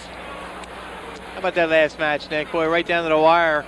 You know, that broke a drought of several years for Kingsway. Chris Everwine wins the 122-pound championship 1986 by beating Dean Duke 4-4, 3-3 on Criterion overtime, the old style overtime. That's one of the reasons why I like the new style overtime, because I remember that match, and I couldn't figure out who won that match because of all the who did what, who did when. Now it's sudden death. You can read the score clock and know who wins. You know, I have to feel for John Kamen, feel great for both wrestlers for putting on a great show, but Cannell coming back to win a title. But John Kamen now, 3 times he's been a place winner here. Twice he's been in the finals and twice come out second. Don Gentile, 135-pound District 29 champion last year. So we have 2 District 29 champions out here. Going head to head. This is Rydell's territory. This is his weight class. They had a great dual meet, Nick. We're right down to the final buzzer before Gentile won the bout on a very last-second takedown call. Gentile 59 wins in his career. First last year, as you mentioned. Third the year before. Got 3 losses this year, Nick. One of them to Mark Di Filipantonio from Pensgrove. One to a wrestler from Blair Academy, John Leonardis, and one in the finals of the Great Bridge tournament to a wrestler from Great Bridge, 8-0. So quality losses. Looking back at 135 pounds, you know, Cannell and Gentile are cousins. You got to get the cousins line in here somehow. I see that, yes. Cousin following cousin. Yep. 20 seconds. Riddell's loss is also quality, Nick. Lost to Tim Doherty of Delsey, and we saw him a couple times this year, a great wrestler, and lost to Donald Gentile in that dual meet that we talked about. Had a tie with Scott Simpson of Audubon, so 87 career wins for Chris Riddell. That's what your pad says, and I'd have to take that over mine. Uh-oh. Takedown with just 8 seconds remaining in the first period. Chris Rydell gets a takedown. 8 seconds in the first period. Well, these last second moves are really paying big dividends for some of the wrestlers. It's just so important to stay focused and not have that mental lapse. And that'll end the first period. Let's go to Bob Shryrock, who has Clarence Cannell. All right, thanks, Nick, very much. Clarence Cannell is my guest, 135-pound district champion. As a senior, you've had a great career, but this kind of caps it off, winning a district title because you were runner-up last year. Yep. How do you feel about it? I'm pretty happy. But you beat a good guy. John Kamen's a fine wrestler. It's pretty tough. He almost took me down a couple of times, eh? Did your strategy for this one, Clarence, go pretty much as you anticipated? Yeah, pretty much. I wanted to stay on my feet. I want to wrestle with him on the mat because I'm not too good there. Now, you had not wrestled John before, correct? Right. Okay. Is that good or bad? Now, I've had some guys on tonight. They've seen the guy before. In some cases, it helped, maybe not in others. How about your situation with not having wrestled him before? I think it helped me this time because I pretty much know what he was going to do, try to headlock me or hit a low single. And I pretty much knew how to counter both of them. So the strategy went pretty much as anticipated. Yeah. That's good. Okay, so one more step for you at least, hopefully a couple more steps. Yeah, hopefully. How do you feel about that? Now, what will you do this next couple of days to get ready for the regionals? I'll probably just, tomorrow I'll probably run, lose a little bit of weight, and probably work out hard all week. Then Friday, hopefully get up for it. Wrestle well. Okay, you're excited, are you? Yeah. Okay. Well, congratulations. You get a great title win tonight. Yeah. Okay, Clarence. Go Thank you. Okay. And we're back at 140 pounds. Don Gentile of Paulsboro on the bottom. And on the short end of the score. He's down by 2. Just that quickly, down by 1.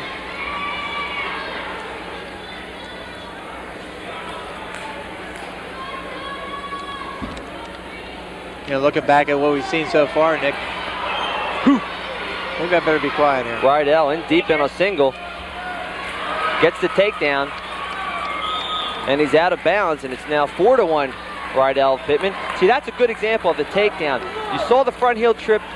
Gentile hit the mat and then got up. But the key was he hit the mat, supporting parts of the body were on the mat, and he got the takedown. Supporting points are down, you're in control, you got the 2. Doesn't have to be any kind of a count to get it, you just got to put him there. Then this match very much like the dual meet. If I remember correctly, in the dual meet, as Roy Fenimore goes flying trying to save the wrestlers from hitting the basketball court, got to be agile. Here's a replay of Rydell getting in deep in a single. He's going to keep Gentile in motion. He's going to front heel trip him. There's a front heel trip. Bang! Bang. hit the mat, that's all you need. And then you're right back up. Doesn't matter how long you have them down. Supporting parts were down. Nice double again. His legs are in. No points awarded yet. Remember, Gentile has faced him now, so no points. Remember, it's got to be complete control. 1:04 remaining in the second period. First three weight classes, number 1 seeded wrestlers win. 125, Chris Mason gains a little measure of revenge by beating Mark Sam in a rematch. The number 2 seed wins. Gentile looks like he may be hurt. Good single by Rydell, and I don't know if twisted Gentile's ankle or knee. Referee Roy Fenimore indicating that the ankle twisted, so immediately stopped it as potentially dangerous. Still standing. Scott Walker of Woodstown became their second District 29 champion, beating Nick Stafford of Gateway. So a number 3 seeded wrestler gains a measure of revenge and wins a district title. And of course, Clarence Cannell winning a district title and making John Cam a second placer for the second year in a row. And now this great match, matching up 2 returning district champions.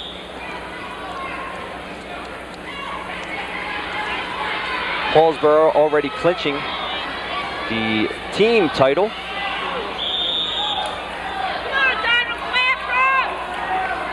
Is that their 21st consecutive or that's 22nd? Their 20. Let's get the, looks like 1972. 21 in a row. 21 in a row. Not 21 in a row in District 39, but 21 right. in a row. Yep. And their 29th overall. Actually, this streak started when they were in District 28, 1972. So for 5 years there in District 28, they won 5 championships, and then they redistrict again, and Paulsboro moved to 29, and they've been district champions ever since they moved back here in 1977. Well, that's into the second period where Pittman's Chris Rydell leading Paulsboro's Don Gentile 4-2, 140 pounds. A nice tournament this year, there's no question about it. It's always run smoothly. The chief clerk and scorer, Steve Anashevsky, and of course he is the public address announcer. He's done a nice job this year. Oh, he's done a great job. Steve is one of those kind of guys that's into the sport. He loves the sport, puts his heart and soul into it. His brother set up a computer program for him, and everything's computerized. Wayne Rochelle's moved in as the assistant. So that's Dean Sizemore sitting at the table as one of the scorers. I mean, you got some talent here. I saw Wayne Rochelle working the data entry into the computer, and I got a little nervous, and I asked him, I said, hey, do you have someone keeping score by hand just in case you're not putting it in right? He said, no question about that.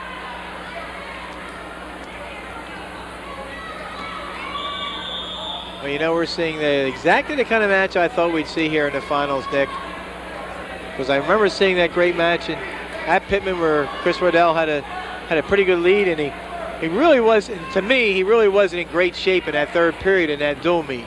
But he's come back here tonight, and he has worked very, very hard because he looks in great shape tonight.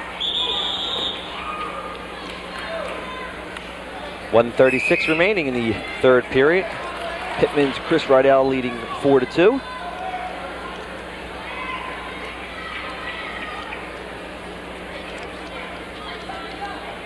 Looking forward to 145 pounds. Get to see Matt Suter of Paulsboro wrestle. He didn't wrestle in the semifinals this afternoon because of a forfeit. Right, and we'll see him that when we get there. He's only wrestled one time this tournament. Right, that came from some fireworks here Friday night, which I'll tell you about, and I saw. You know, Rydell has been a district place winner every year, Nick. 4th as a freshman, 2nd as a sophomore, 1st at 140 last year. 1:15 remaining. All-time career records of District 29 wrestlers active right now. Number 28, Chris Rydell. Yep. 83 wins when that was printed. 87 wins going into tonight. On his way to his 88th career win. He's 1 minute 6 seconds away from repeating District 29. There's head coach Paul Marina, obviously concerned. 88 wins. If he wins tonight, Wayne Rochelle, the son of the former Pittman coach, now Pittman AD, young Wayne is a career record holder at Pittman, 92 wins. Little injury timeout. Ernie Maiden, the 112-pounder for Paulsboro, was number 63 on the all-time career. He's 64 as of this printing. He was 64, 18-2. Right, and you know, we mentioned how close those two were, Nick Lagrada and Ernie Maiden, going into tonight, with Ernie having 70, I believe, career wins. Lagrada had 70, Maiden had 71. They both have 71 career wins now. Not shabby at all. We've seen some great wrestlers over the years in District 29. It's Coach Marina and Coach Suter, Jason Suter. Remember John Barcel of Pittman? Oh boy. 1989 state champion, 130 pounds. Sure. Super wrestler.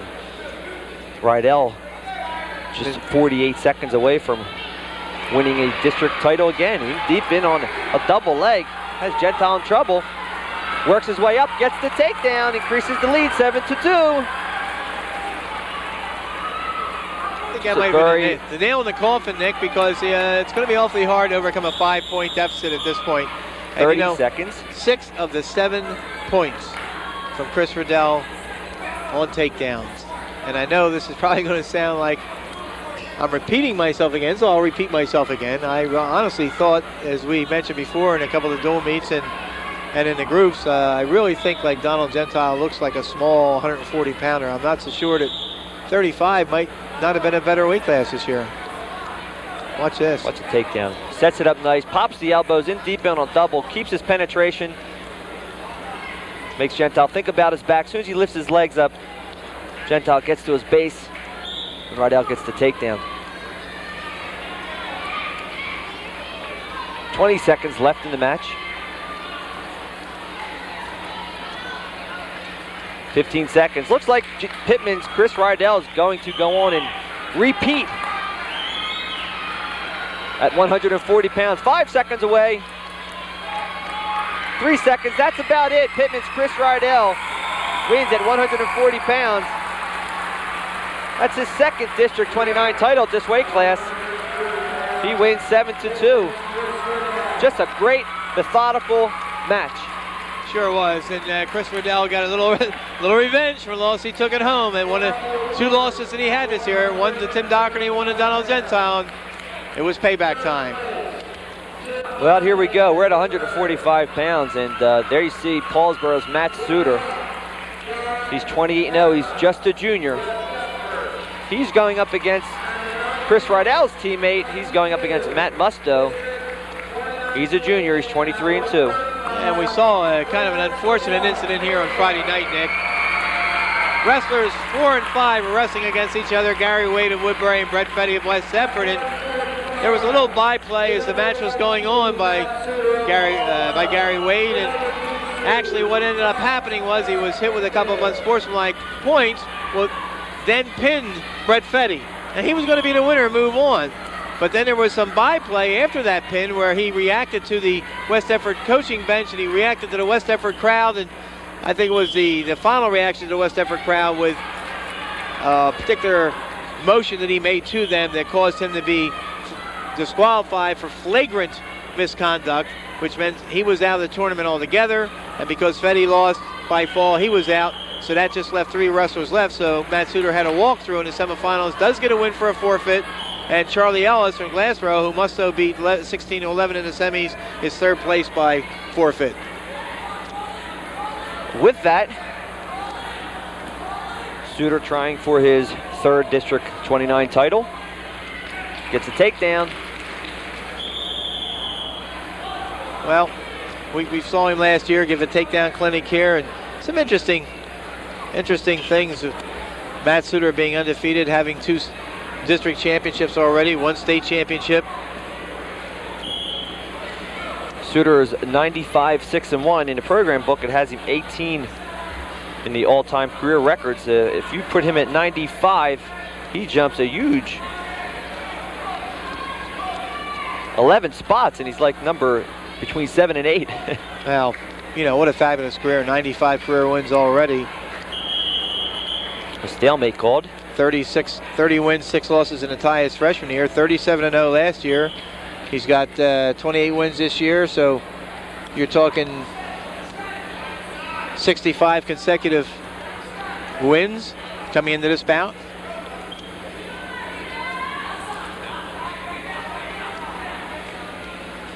It's 2-1. Suter leading. Musto in on a single. 35 seconds remaining in the first period. Suter gets the takedown.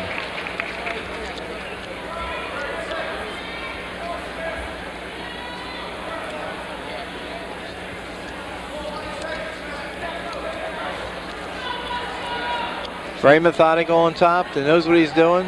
Working for the tilt. And he's got to count. 10 seconds remaining in the first period. You force the wrestler on a high bridge like that, that count's going to continue, Nick. So this looks like it will be a 3-point near fall. And there's the 3 points. It's now 7-1 Suter.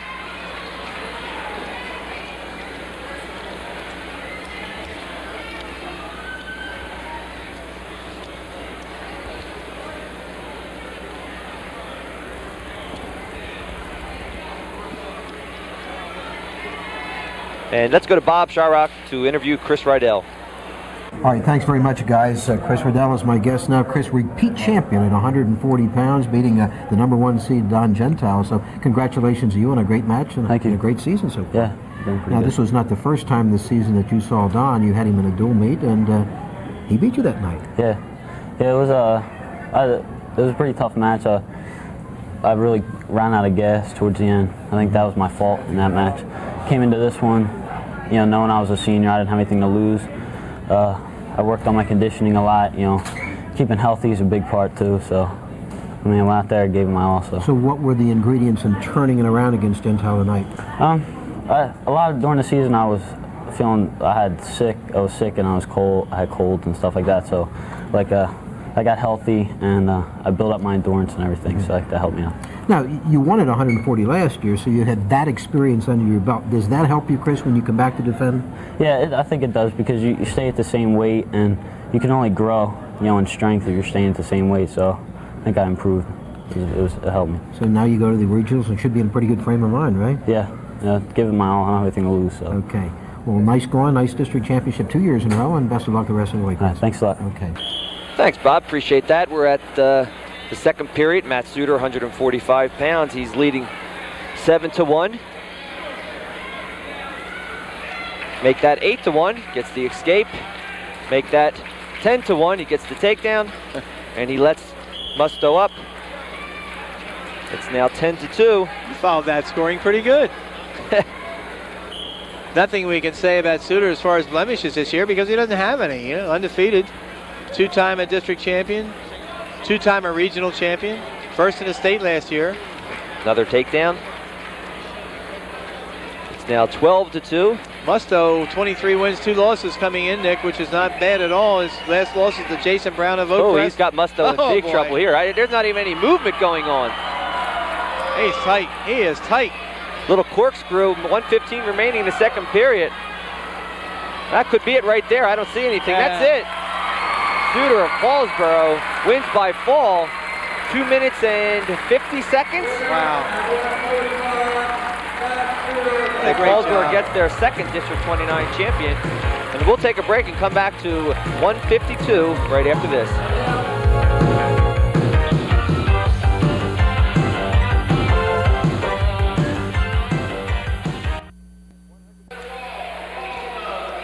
Back at 152 pounds, Paulsboro's Larry Devaldi is a senior, 26-0. He's going for his 4th straight District 29 title. He's going up against Howard Drysicker of Pittman. He's a junior. He's 21-3-1. And Nick, just jumping back to that last weight class real quick, that was Matt Suter's 3rd consecutive district title, which gives the Suter brothers 8 district titles in district competition. Jack winning in 1971, Tim in 78, Fred in 82, Jason in 85 and 86, and Matt in 90, 91, and 92. 8 championships, which is second on the all-time list for brothers. Second to the Hamiltons. Fact is, Marvin Hamilton, who's officiating here tonight, the assistant in this particular match, twice won. His brother Tyrone won 3 times. Jeffrey won 4 times, and Bryant won twice. Not bad. And the Larry Vault going for his, he's going for his 4th District 29 title, and there's a takedown there. There's only been 5 other wrestlers to do that. Jerry Valleco, Carmel Marina, Jeff Hamilton, Wayne Michelle, and Adam Miller. Miller from Paulsboro, Michelle from Pittman, Hamilton from Paulsboro, Marina from Paulsboro, and Jerry Valleco from Deptford. Right, in this district, those 5. Of course, in the history of South Jersey, it's been done 15 times going into this weekend. Now, Larry stands a very good chance tonight, and here comes the Larry DeVault armbar. Oh boy, yes. You got Michael Ware going for a 4th in a row, 4-time district champions, 15 before tonight. Larry DeVault, Michael Ware from Oakcrest going for it. I believe Jerry Martin from Absegami. Some great company. Well, some names we'll see next week at Absegami. Oh, no question about that for Region 8 competition. How about this Larry DeVault this year, Nick? 21 wins by fall, a technical fall, 2 forfeit wins, a major, and a decision. Of course, a decision was that great match against the wrestler from Oakcrest that we'll see down in the Justin Bird region championships. That was only a 3-1 decision. I think it was 4-1. 4-1? Yeah, there was 1 point. I remember 1 point being scored. Howard Dreisaker coming into this. He's a junior, 47 career wins. There's the bar arm. There's the half Nelson. 28 seconds remaining in the first period. Could see back-to-back pins, and we do. There it is. Larry DeVault, 4-time District 29 champion. He gets a pin. 1 minute, 36 seconds. He is now number 6 for District 29 wrestlers to win 4 consecutives. And let's go to Bob Shryrock with Matt Suter, a 3-time District 29 winner. All right, thanks guys very much. Matt Suter is my guest, defending champion at 145, wins again 3rd time, and only a junior, of course, defending state champion as well. Matt, congratulations. Thank you very much. Probably would have rather had a little more mat time in this tournament because you won first match in a 39-second fall, and then of course you had to forfeit in the semis and an early pin tonight. So not a whole lot of mat time for you in this tournament. There wasn't a whole lot of mat time, but that's never really anything to complain about. If you can get on the mat and get off as quick as possible, that's the whole object of the sport of wrestling. Matt, it's hard to imagine that you've improved over last year when you won a state championship, but have you? Do you feel like you're a better wrestler this year? I definitely feel that I've improved. Over the summer, as you know, I wrestle a lot of summer tournaments, freestyle tournaments, and probably each summer I get close to 100 matches. 2 summers ago I had 106 matches. This summer I probably had 80 matches, and that's not just local summer tournaments, that's going away to national tournaments, national freestyle tournaments. I also went to the Cadet World Championships this year in Canada. Are you a goal setter? I mean, you've accomplished so much, but do you still need goals from Matt Suter? I think everyone needs goals they need a goal to go after, to work for, to look forward to. And once they accomplish those goals, they have to set new goals and work harder to accomplish those new goals. Okay. Now, the experience that you've accumulated, not only here in Jersey, but throughout the country, has got to help you as you move on from this district to the next regional. Definitely. This next regional is going to be a tough one. I think this district tournament was one of the tougher weight classes, but I was fortunate enough to come out with the win, with using my experience and my technique. Well, congratulations to you. We look forward to seeing you in regionals, man. Thank you. Okay, nice going. Good job. We're back. Nice interview by Bob. It's, Matt Suter, if he stays healthy, is just on a path for destiny. Right. And, you see the great shot of the crowd there, and the Vault's parents are here, and we'll hear it after this bout when he gets his award, but I'm sure he's going to get a standing ovation for being a 4-time District 29 champion, and that was the 116th win of his career, his 65th consecutive win.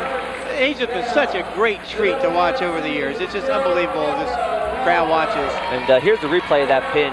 Oh boy. It's just the patent Larry DeVault bar arm series that he'll work. He takes his time, he gets the top leg through, he works the bottom leg over, works the half Nelson, he's got the chest on chest, and he gets it so tight that Dreisaker is not able to get out of it. And it was a 1 minute 36-second pin, and what a nice way to get your 4th consecutive title. We're now at 160 pounds, where number 1 seed Joe Bucko of Paulsbury is 27-1. He's going up against Mike Reeves of Glassboro, just a sophomore. And you know, Joe Bucko, Nick, is one of those rarities in wrestling. This is his 4th consecutive year wrestling at the same weight, 160 pounds. Got a chance to get some wrestling in as a freshman. 2nd in the district his freshman year, 3rd his junior year, 1st last year, 1st in the region last year. Finished among the top wrestlers in the state.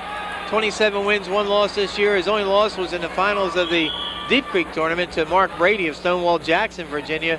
So perfect against area competition this year. And just what a tenacious wrestler out there. We saw a great final last year with Joe Bucko.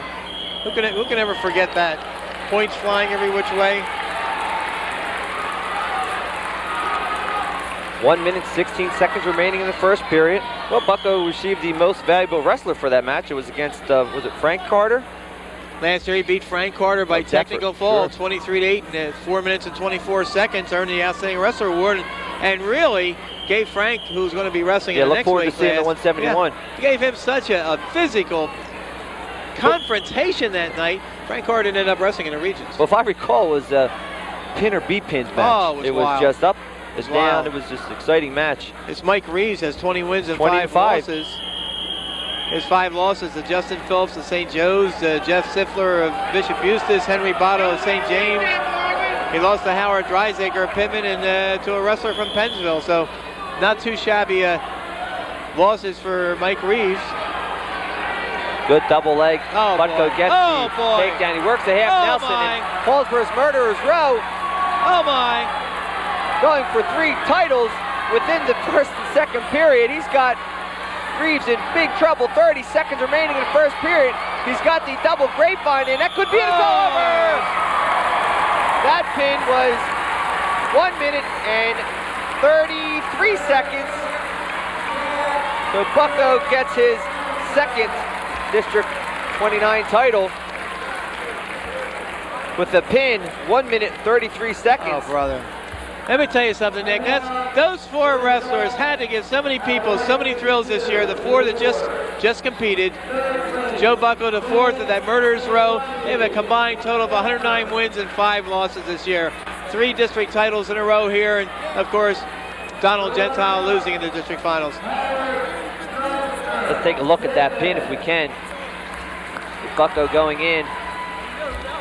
Cross green single. Switches to a double. He's going to stand up. He's going to pick Reeves up. And as soon as he puts him on the mat, he starts looking for the pin, and he goes with the half. He reverses it to a reverse half. Stays with it. Works the reverse half. Jumps over to a cross body ride. Puts Reeves on his back, and 1 minute 33 seconds later, the match is over. You know, we just had a standing ovation here too from the Paulsboro crowd, and a very gracious response with many cheers from a lot of the fans in attendance for the medal presentation of Larry DeVault for his 4th consecutive championship. And let's go to the interview with Larry DeVault. All right, thanks guys very much. And no surprise here, Larry DeVault back in the winner's circle. 4 consecutive district titles, of course, defending state champion. You've accomplished so much, but I guess winning 4 districts in a row has to be up there among your achievements, Larry.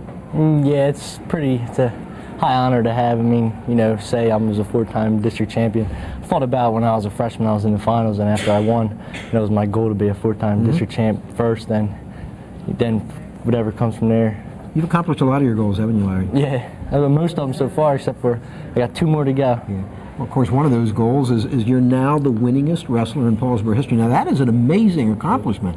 When you think about all the great wrestlers that come out of Paulsboro, you have 116 wins up to date. Was that ever one of your goals? I never thought about that until... I mean, that's awesome. Yeah, until this year I didn't think about it too much until I just start figuring matches, and if I won them, well, I'd break the school record, and it's a high honor. I mean, for a school like Paulsboro has a good long tradition of wrestling. It's it's good to say that I broke the record. Yeah.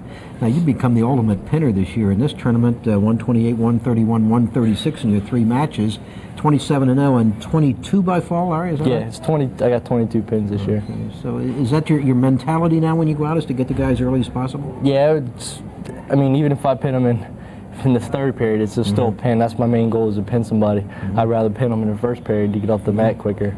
I mean, but a pin in the first or third is just as good as 10-second pin. Sure. Defending state champion, how confident are you, Larry, at this point going into the regionals and then the states? I feel confident with myself. I'm just going to do the same thing as I did last year, wrestle smart, and, you know, take it one match at a time, as I did last year. And I hope it turns out as well as it did last year. Well, you've had a great career. Congratulations. Keep it going, Larry. Thank you. Okay. Good. And I got to tell you, Larry DeVault, 4-time District 29 champion. What can you say? He's on a mission also. He's going for his second state title. Right. And, you know, no, I don't think anyone in Pauls has ever done that. No, back never to had back, a two-time right? champ. Nobody. Never had a 2-time champ. Okay, now, you know, let's just put this right on the mat right now. We're at 171 pounds. We're number 1 seed Frank Carter of Deptford. He's 17-0. He's going up against West Deptford's Vince Slayton. He's 22-3. And I think we're going to have a match just like we had last year in the finals. It's either pin or be pin. Oh, this is going to be a Carter, long one, just Nick. an outstanding, exciting wrestler. We know Vince Slayton is just an outstanding wrestler on his feet. Well worth the admission on this one. Leighton has losses to Streeter of Camden, Christian of Delsey, and Shirkabal of Millville. Those are his 3 blemishes. Frank Carter comes in perfect, 17-0. And Leighton tries to roll through. Carter, just being a strong wrestler, able to stop the roll through and get the takedown. And you look at 17 wins, say why only 17, why not 18, 19, 20?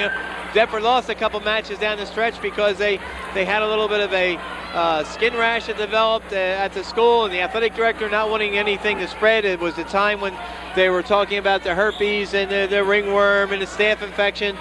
Athletic director took no chances, and he canceled some of his matches, and therefore Frank Carter does not have as many as he would have liked to have had. Still, great career, 72 wins, 16 losses, and a tie. If I can interject something here, Nick, before somebody pins somebody and ruins the act. Ernie Carter, you know, was wrestling this year, and there are a lot of people saw him wrestling at 89. He was trying to get down to 160 pounds.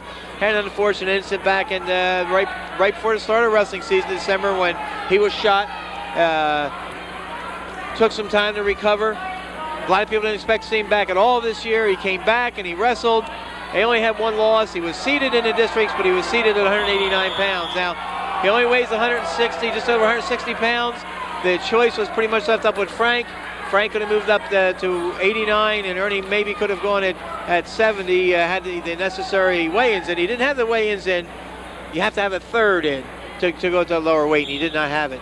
Frank chose to go at 71 his senior year, and the coach and the family and the wrestler thought it better that Ernie Carter not go to 89 because he would have been giving away so much weight, probably couldn't have done the job he would have expected of himself. Well, there's a tight but waist. He'll be back next year. Yeah, there's a tight waist near arm tilt by Carter. No points awarded. Carter leading the match 2-0, and I think he's going to get some points here. Oh yeah, there's a count. There's a count. And there's a 2-point near fall for Deptford's Frank Carter.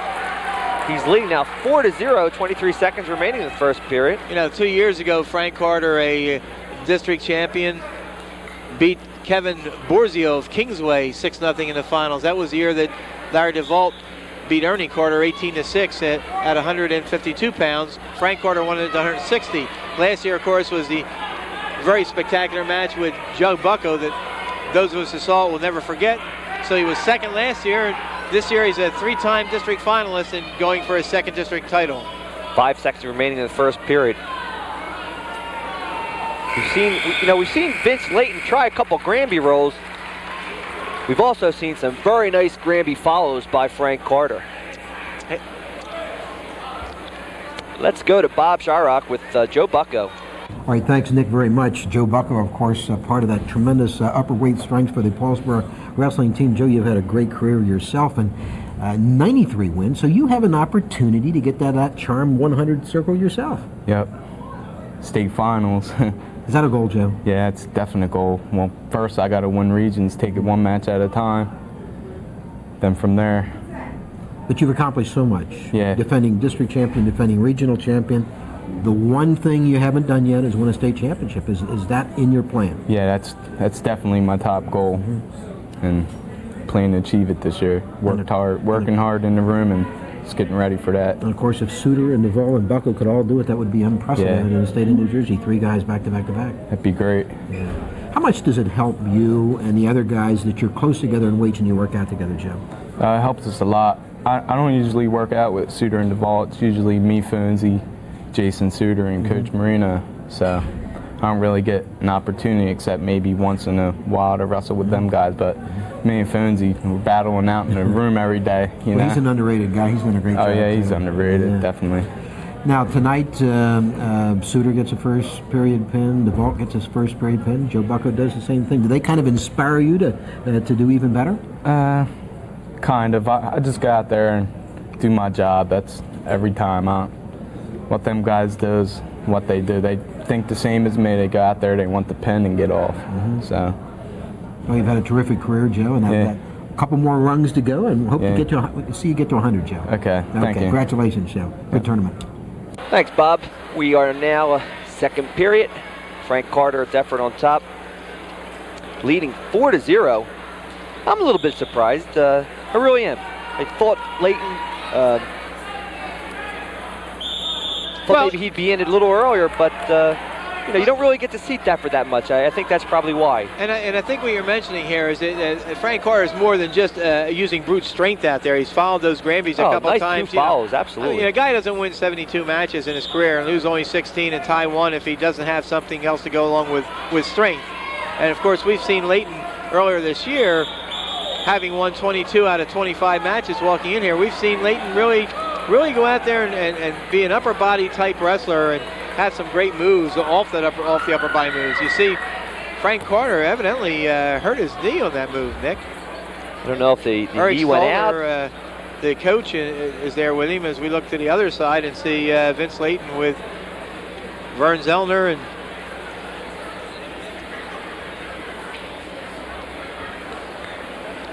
so I don't know if Ernie Carter's knee locked up. Yeah, I'm watching over there to see what they're looking at. They're tending to the knee. There's no doubt about it. Eric Stalder there is bending over him, and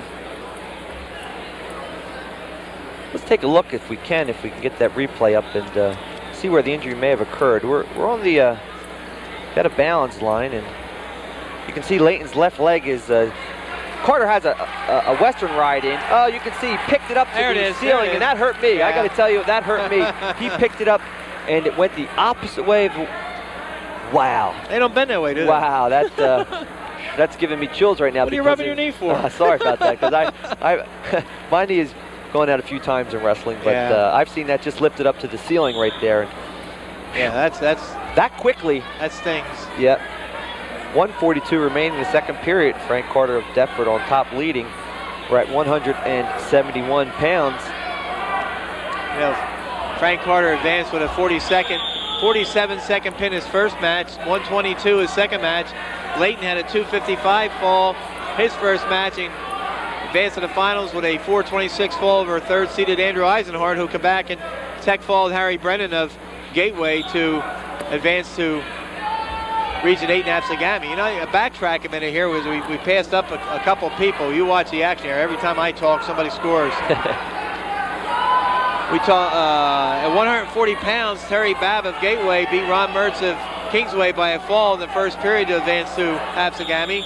Charlie Ellis, we said, advanced by forfeit. At 152, where Larry DeVault was the champ, Ben Guzmandi of West Deptford won 6-4 over Eric Capers of Woodstown.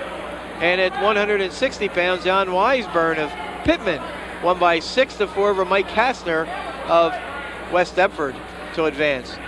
Mike Kastner, of course, Nick, was the wrestler who couldn't wrestle Friday night because there was some concern over a rash. And so rather than just eliminating that night, they got the doctor to follow up on it and give approval that it was certainly nothing contagious. And he was the first match on Saturday before the semifinals are wrestled. But John, that's pretty interesting. I mean, why would not that have been a forfeit as opposed to wrestle the next day? Well, because there was a miscommunication, the way I understand it. Coach Pete DiBiase thought that he had enough information to bring with him whereby the wrestler could wrestle, but there was no doctor here, but there was a trainer that questioned what the, there's an escape, questioned what the rash was for, and DiBiase asked if he could just contact the doctor and he'd get it in writing, and that's what happened, but it didn't happen until the next day. Rather than just eliminate the wrestler, I think that the best thing happened, and that was to get the proof positive that he could wrestle. He did come back. He beat Dennis Williamson of Deptford 6-5. Yes, Saturday, Saturday morning. First round. And then he came back and lost the heartbreaker 7-6 to Mike Reeves of Glassboro. So Frank Carter, he was winning 4-1. With that, it's now 6-1. Right. And just an outstanding display of wrestling. And we'll take a break. Come back with more wrestling right after this.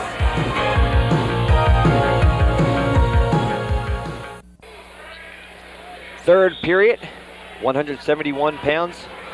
Vince Layton of West Deptford, he's on top. However, he's losing. Frank Carter from Deptford on the bottom. He's winning the match 6-1. Now 8-1 with that reversal.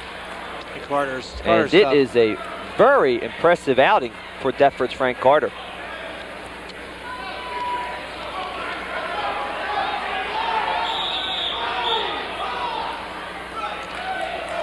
And 1 point is going to be given to Deptford's Frank Carter for a I think it was technical or illegal move. It's a penalty point. It's a penalty point. I saw that. It seems to me that Roy Fenimore was warning him not to go what he was doing, whatever it was against the knee. He was warning him, and he didn't stop. So he blew the whistle and bang, he hit him with a point. Now, John, if Frank doesn't continue, he wins. Frank would win the match. That's right. He's winning now 9-1. 1 minute 33 seconds remaining. The Deptford bench has brought out a knee brace. But you know, you got to think at this point in time, you got a whole week to rest. Yeah. If you're injured, so I don't know. You may not continue. You may not continue because is it worth it? He's winning 9-1. Let's go to the replay here. Frank Carter on top for Deptford. He breaks Layton down. Seam grabbing. Sure, he's gonna grab the leg. He's gonna try lift it to the ceiling like you're supposed to. But you can see Roy stepping in, saying, "Watch the ankle." That quickly he ran it, and for that, that's where the 1 point is given. That's it. So. No, I mean, I can understand where Layton was going to pick it up to the ceiling because that's what you're supposed to do when you have a cross-body right in. But I guess when the referee is telling you, watch it, and you don't watch it, the point's awarded. But it looks like maybe Carter's going to continue, and that's a gutsy effort on his part because he's winning 9-1. And you know, Carter he's going to attend Temple University in a full scholarship for football. He's also. Now, why couldn't he go to Rutgers? Let's stop the match right here. I've got about 10 minutes to go. Let's see if we can get him up to RU. Well, I read the interview in the paper. He likes the campus. It's close to home. Right. So now 1 point each is awarded, John. Looks like some activity on the outside of the white line. It's getting a little ugly now. Is that penalty points? What is that? Unsportsmanlike? What is that? For unsportsmanlike conduct, I'm sure. 1 point both ways. So that makes it 10-2. 10-2. And how many penalty points do you get if it's two? Because Layton out's his second one. That's his second one. If he were to get another penalty, it'd be 2 points, and if it happened again, he'd be disqualified. Okay. It's 1-1, 2 and out. And it could be for stalling after this too. If he gets hit with if he were warned for stalling and hit for stalling, that stalling would be 2 points. Oh, so let's watch that because there are someone has a couple stallings in here. But either way, it's just under a minute left, and maybe some cooler heads will prevail. But we've got a stalling on red, and there's 1 point green. So Carter is stalling. He's got to get to the side and throw some halves. But just under a minute left. It's now 10-3. A wild one. Carter on top. Can't run out of ink here on this one, you know, or that's what they put erasers on pencils for. Gotta keep track of this. Carter working a tight waist near arm tilt. Oh, and he has it. Oh, almost a pin. Wow. That was close, Nick. So there's a 2 point near fall. Carter now has 12 points. It's going to be potentially dangerous. Corey Fenimore doing a good job on this match, trying to stay as close as he can before some people start flying around and really get hurt. He's right on top of everything. He's right on top of everything. Now they're going to check over the board. Now, I'm not... Dale Sizemore, is that Dale? No, it's Dean Sizemore. Looks like he wants a clarification where points awarded. Better off to stop the match momentarily and get it straight. So the score clock reads Frank Carter 12, Vince Layton 3. Top 3 finishers in each weight class go on to Apsagami High School for Region 8 competition. It's not exactly a Picasso we're painting here. But it's exciting. It doesn't. You know, I'd like to see this. Yeah, it figured to be exciting. I mean, Frank Carter coming in undefeated, the number 1 seed. Vince Layton, the number 2 seed. Tight waist, near arm. Nice job by Carter. Did not panic. Stayed there. Rolled right through. 20 seconds remaining. He's got a tight waist, near arm. Doesn't look like any back points are going to be awarded. 15 seconds remaining in this match. Carter gets a little high. He can afford to give a reversal. There's the reversal. It's now 12-5 Carter. 2 seconds remaining. And that's it. A nice job by Frank Carter of Deptford. He wins the match 12-5. So Carter once again gets back his district title. And that's Deptford's first champion tonight.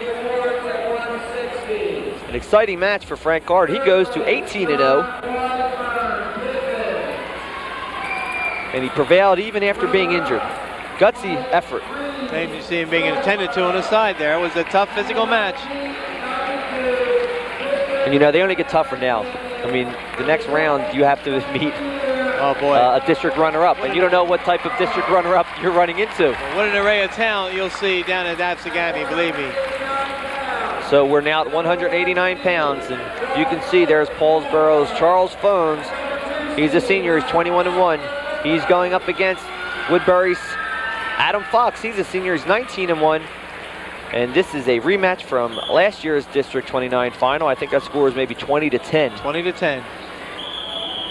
And everybody wants to know what's going to go on here because Charles Phones advanced with a 22-second pin his first match, a 49-second pin his second match. Adam Fox, the number 2 seed, pinned him 138 his first round, and then he beat Burt Brucker of Gateway 5-2 in the semifinal. Burt Brucker prevailed, and we saw this over Jason Sherman of West Deptford for the 3rd place with a 7-7, 2-0 sudden death overtime win and went 2 minutes and 27 seconds. Nick went through that 2 minutes, had to flip it a disc. Brucker got the bottom, and with 3 seconds to go in overtime, at 30 seconds sudden death overtime, he reversed, and that was the deciding 2 points. Yeah, that was exciting. Really enjoyed that. Brucker is the 189-pound 3rd placer going to Apsagami. Now we know Adam Fox is definitely has an injured left hand. I think during the Woodbury West Deptford match, he sat out because the score was so out of hand. No sense putting him in. So he's got a broken or dislocated left hand, and as we said before, it's difficult to wrestle with an injury like that. That's for sure. And Phones gets the takedown. And you can see it wrapped up. You see the 2 fingers taped together. Charles Phones has been simply short of amazing to me this year, Nick. 21 wins and 1 loss. Everybody said, well, if they're not familiar with it, why only 21 wins? He got hurt in the opening match of the year up at Caldwell. It was a tournament where he lost to a Brick Memorial wrestler 9-8 after having a pretty sizable lead. His ankle gave out on him. He had to sit out the next round of that tournament. He had to sit out the Deep Creek tournament. He missed a triangular match, I believe, early in January. He didn't come back until the Del Val match. Right. And then he had to go to heavyweight. Then he had to go to heavyweight, and his major tied the match, so it prevented him from losing. But he walks in with 70 career wins, 1st in the districts in the last 2 years. Last year, 3rd in Region 8 and 4th in the state. He just looks like a big 189-pounder. I mean, everyone he wrestles up against, he dwarfs for some reason. Adam Fox comes in 19 wins and 1 loss. He lost to Ron Roberts of Buna, who I believe was still undefeated going into this weekend in the Edgewood Christmas Tournament Finals 4-3. So this is going to be a good test for Charles Phones here because he's been doing so well lately. He's won he's pinned 17 guys in a row going into this bout. And one of the guys in Region 8 that he may face might be that Ron Roberts from Bunin. Adam Fox only lost to him by a point, so this is like a measuring stick That's correct. for Phones here. If he does well against Fox, it gives maybe a little added confidence going into regional competition. Adam Fox puts down on the form we had him fill out for Channel 5 plans for next year, attend college and play football, wrestle, or play tennis. All right. Well, see, you make more money in tennis. That's Football, for sure. you know, if you're not really that big, you don't make too much money, but you can make money in tennis. Charlie Phones put down his plans for next year, rest and relaxation. You don't think these balls or wrestlers go through a lot? Uh-oh. Nice. Good job by Adam Fox. He gets the reversal. Just 22 seconds remaining in the first period, and someone forgot to tell Fox that he's in a match. Well, somebody forgot to tell him that Phones has pinned 17 people in a row. Yeah, just figured to be tough going in. I've seen Fox. He's a great, real great athlete at Woodbury. Football player, wrestler. 4th in the districts his sophomore year, 2nd in the districts last year. Lost in the finals to Phones, as we mentioned earlier, 20-10. So he's got a measure of revenge going back. I didn't meet in the dual meet. 18 seconds remaining in the first period. With that, Phones gets the escape.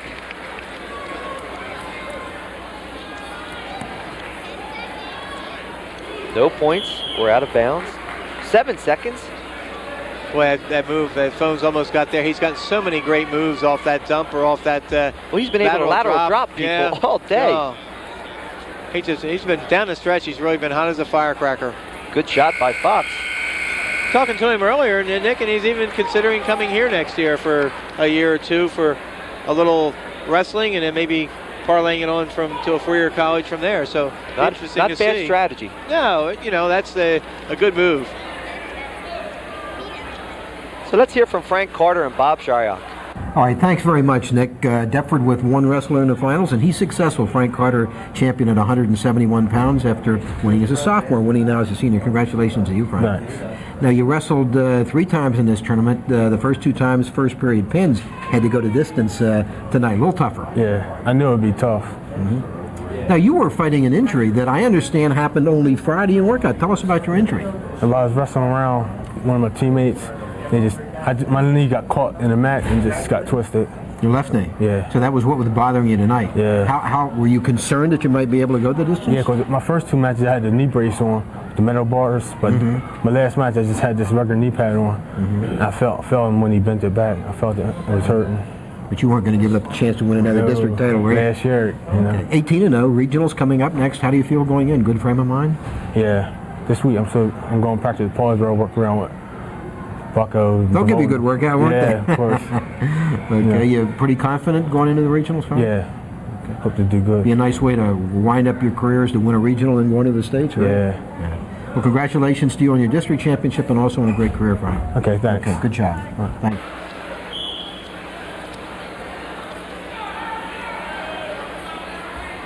Appreciate that, Bob. And now we're at the beginning of the second period with Phones of Paulsboro leading Adam Fox 3-2. 189 pounds. Paulsboro, of course, has already clinched District 29 title. And this is the last team competition for the Scholastic Wrestling year. This is it. From now on in, it's individual concerns, individual titles. And the stepping stone to the states next week. These wrestlers from Region 29, along with District 29, along with Districts 30, 31, 32, going to Absegami Wednesday, Friday, and Saturday. Districts 25, 26, 27, and 28 going to Eastern High School next Wednesday, Friday, and Saturday. And then, of course, the week after that, on a Wednesday, they'll take the top 3 from Region 7 and 8 to there's the Cherry Hill East High School. There's a takedown. There's a takedown. It was tied 3-3, and then Phones gets the takedown.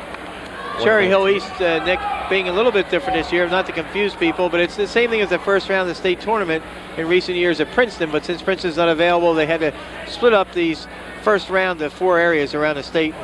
Cherry Hill East is the one for Region 7 and 8. Phones elects to let Fox up. 5-1. And then, of course, the first time the state championships have ever been held in South Jersey, they'll be at Atlantic City's Convention Hall, March 13 and 14. 1:03 remaining in the second period. Looking forward to that wrestling down there. Convention Hall is a real nice place to see any sporting event. It's really intimate, even though it seats a nice number. That you can put football in there. I mean, oh yeah. My boss used to be the head coach of Holy Spirit High School, and they used to play their Thanksgiving Day game in the center. 55 seconds. And it's a one-year deal right now as a takedown by phones. Well, my understanding, a one-year deal, and you might be interested to know that they are investigating the possibility of Rutgers University. The State University of New Jersey, and obviously be very happy to see it up there. Yeah, from what I understand, the head coach of Rutgers had called Bob Fredericks later on and said, we now have the facilities available, but unfortunately they were already tied in for the 1 year. But you have to see how it works at Atlantic City, because if it doesn't, would like to see it up in New Brunswick. It's a great facility. It's it's centrally located. It's it's only 20 minutes down the road from Princeton anyway, but it is the State University, and of course I went there. Well, they have a. I wonder why you're so excited about that. So Phones leading 7-5. It's 17 seconds remaining in the second period, and it's interesting. You can hear the fans. They're not used to seeing Phones go so long, so they want to pin. Oh, but unfortunately, he is wrestling an outstanding wrestler. So there's a stall against Fox, and Phones is awarded a point. It's now 8-5. Well, what you see up on the board right now, what's that, 11 seconds left in this period? 11 seconds. That's all it took him to pin his opponent in the State Group 1 finals, wasn't it? 11 seconds? I don't think I was able to finish the matchup. Well, I couldn't say nice things about him, and then I followed up and wanted to say that his only loss this year was in the Caldwell tournament. I said it was his only win, so he really had me flustered. 6 seconds.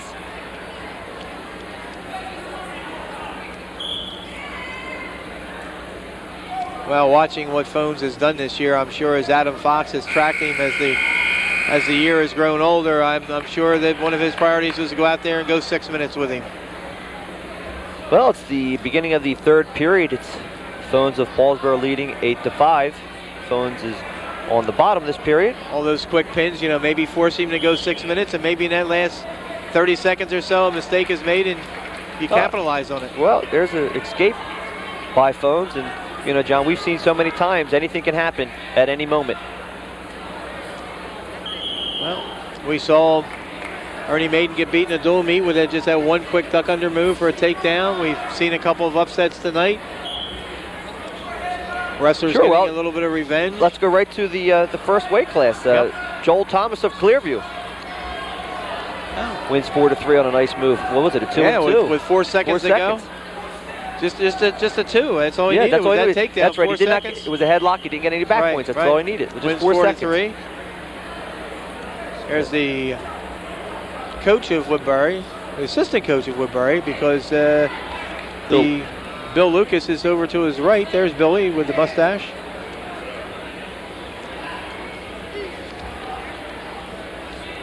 So 1:30 remaining in this match. And the takedown by Phones.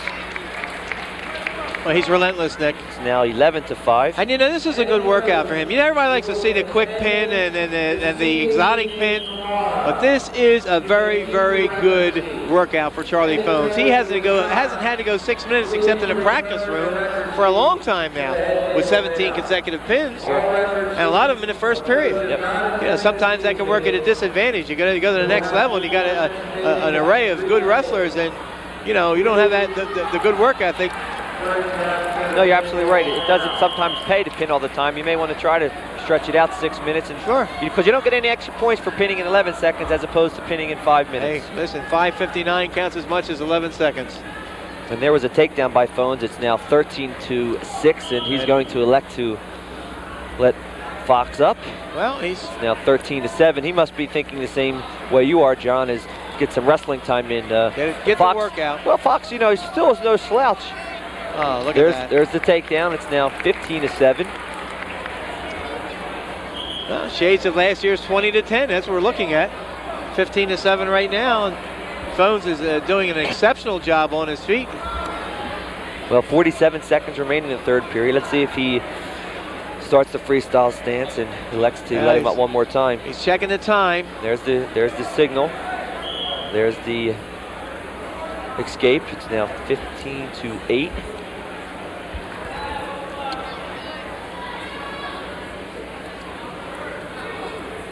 So Phones going for his second consecutive title. He gets a takedown. It's now 17-8. Just under 30 seconds in the match, and looks like Paul Marina is going to have 5 champions tonight. And you know, Adam Fox is not a bad wrestler. I mean, not at all. He's only got one loss. One loss all year, and you know, quality wrestler. It's got to be frustrating to an extent. And I like this move here too. Now, Phones have been letting him up and letting him up and letting him up. Now it's time. Let's work the big guy on the mat a little bit too. You know, a little bit of practice there. Well, you know, the match is over, and you don't want to embarrass anybody. So it's you know, you finish off the match, top and bottom. See if you can ride him. See if you can turn him. Boy, 9 seconds away. He was 4th in the state last year, Nick. If he anticipates to move up a couple notches, if he keeps up the same amount of intensity that he's showing right now, he certainly can place high in the states again this year. As head coach Paul Marina and one of his assistant coaches Jason Suter, and it's 1 second, and that's it. Charles Phones of Paulsboro wins 17-8 over Woodbury's Adam Fox, and that brings Paulsboro's championship total tonight to 5. And a 3rd consecutive district championship for Charles Phones. So Charles has 3.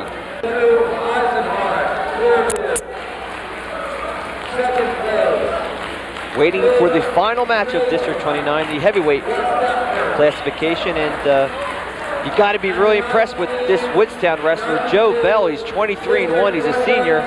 He's going up against Glassboro's Paul Dillard. He's 14-2-2. But Woodstown, Woodstown, they're 2 for 2 right now. And they've got a great opportunity in getting 3 out of 3 tonight. We remember seeing Joe Bell in the finals of that Gateway tournament, which opened up our Channel 5 coverage this year. And he got caught and he got pinned by Phil Clayhar of Bridgeton, who he may end up seeing in the Region 8 championships in that tournament. That's Bell's only loss to the Bridgeton wrestler. Dillard's losses were to Barry Simone of Pittman and Pat Henderson of Paul VI. He had a tie with Sean Newland of Clayton and Aaron Howell of Burlington Township. That tie enabling Glassboro to get into the Group 1 championships, because Burlington Township was kind of favored. They were the number 2 seed, and Glassboro battled them, beat them, and made Group 1. Bell goes in that quickly. Oh boy. He's in for a near side cradle. He's going to try to pull Dillard inbounds. Unsuccessful in doing so, and no takedown.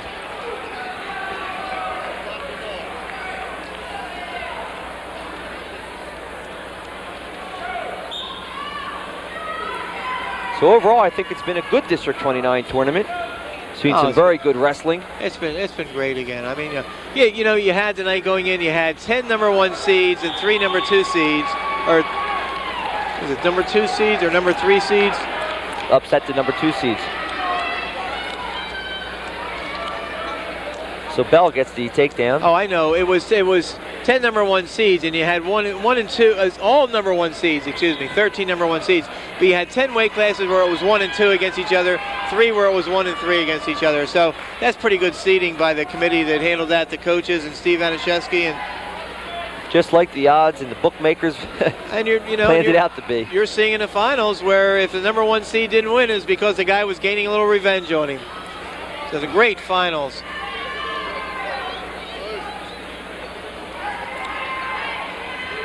There's the escape by Dillard. He gets the escape, try to switch. Wasn't able to go all the way through with it and ended up facing Bell and gets the escape.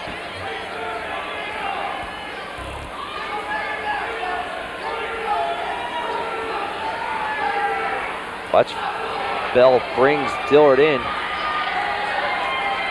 No points yet.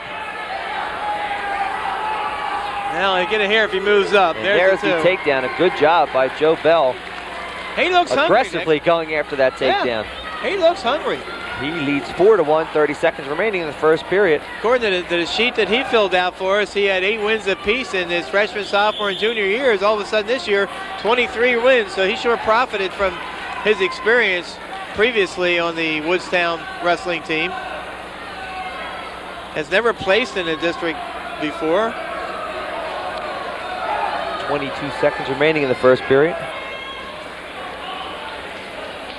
We're going to have an injury timeout here. I think Paul Dillard was injured going out of bounds there. And let's see if I've totaled this up right. So, John, you'd have to... Paulsboro has 5 champs. West Deptford 1, Clearview 1, Woodstown 2, Pittman 1, Deptford 1, Kingsway 1. Yep. I don't know if that's the total yet, but... Well, assuming... we have Woodstown here, maybe. There's the bar arm series by Bell. He's got Dillard in trouble. 3 seconds remaining. Dillard hitting a nice bridge and survives the first period. But there's a 3-point near fall. And let's go with Bob Shryrock with Charles Phones. All right, thanks guys very much. Paulsboro with 5 individual champions tonight, including Chuck Phones at 189 pounds. 3 district championships. Congratulations to you, Chuck. Thank you very much. You become a first period pinner. 2 first period pins in this tournament. Of course, you had that 11-second pin in the state final match last week. You go the distance with Adam Fox tonight. Do you think maybe that helps you in terms of getting ready for the next level? I don't really think it would matter too much how often I go to the distance, because we have so much intense wrestling in practice. It really wouldn't matter, but it's good to actually have the live competition. It's been a while since I've been 6 minutes. It's been about a month and a half, 2 months, so it's good, and he's a good athlete. Tell us about that intense competition.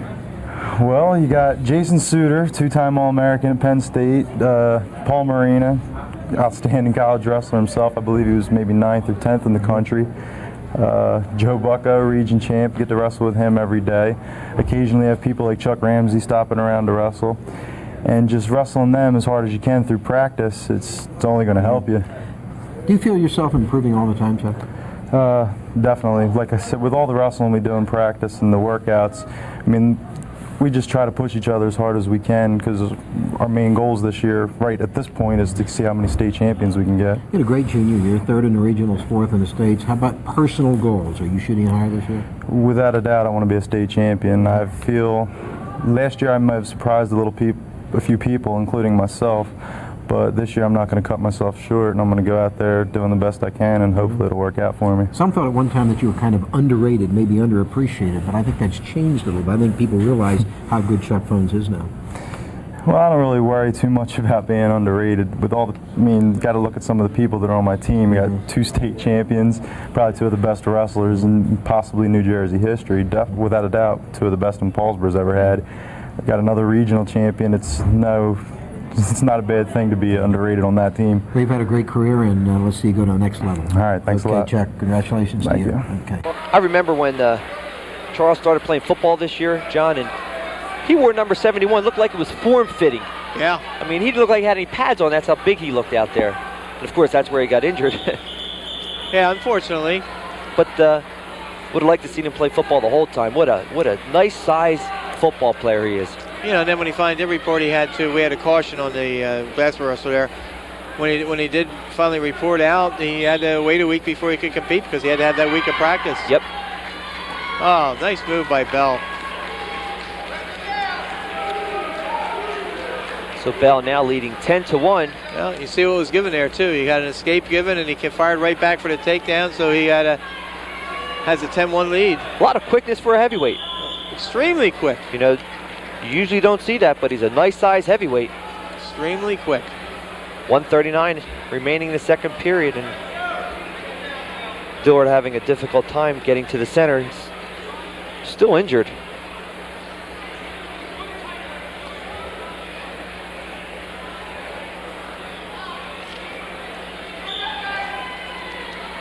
Good back heel trip by Bell.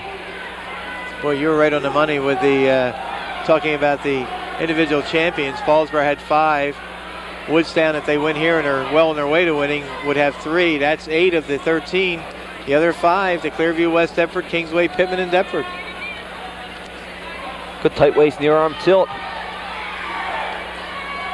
by Bell. Joe Fresnay moving over to Woodstown this year to take over the program and has a nice squad and has made the most of it. And there's 2 points near fall awarded. It's now 12-1. 1 second remaining in, 1 minute remaining in the second period.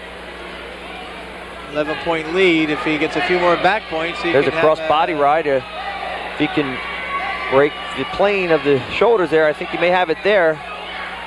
There's the count. You can see we're right over top with the camera angle. We have the blimp hovering over top of the Gloucester County Gymnasium. Do you see how we're right on top of there? Yeah. Eye in the sky. Yeah. Joe Bell looks impressive, Nick. I'm impressed. Well, Woodstown has really put 3 people in the finals tonight. Going to come away with 3 champions, so it's a big plus for Woodstown's program. He gets 1 more set of back points and this match is over. 15 seconds to do that. Would be our first technical fall of the evening. 15 seconds remaining in the second period. And West Deptford's John Watson won the consolation. Unfortunately, tonight. Yeah, Watson wins the, not unfortunately for John Watson. No. Yeah. John Watson hung in there, and he was one of 2 heavyweight wrestlers for West Deptford this year, and he gets seeded 4th in the tournament, and he advances by overtime sudden death against Mike Bell of Paulsboro in the opening round, and loses to Joe Bell by a fall. And there's a tech fall, 5 seconds. Comes back and wins by a fall, and he's the 3rd placer. So Joe Bell of Woodstown tech falls 16-1. 16-1, and that would be 3 minutes 58 seconds. How about that? And I'm just going to say, a lot of people have left, and it's a shame. Well, let's take a break, and we'll wrap it up right after this.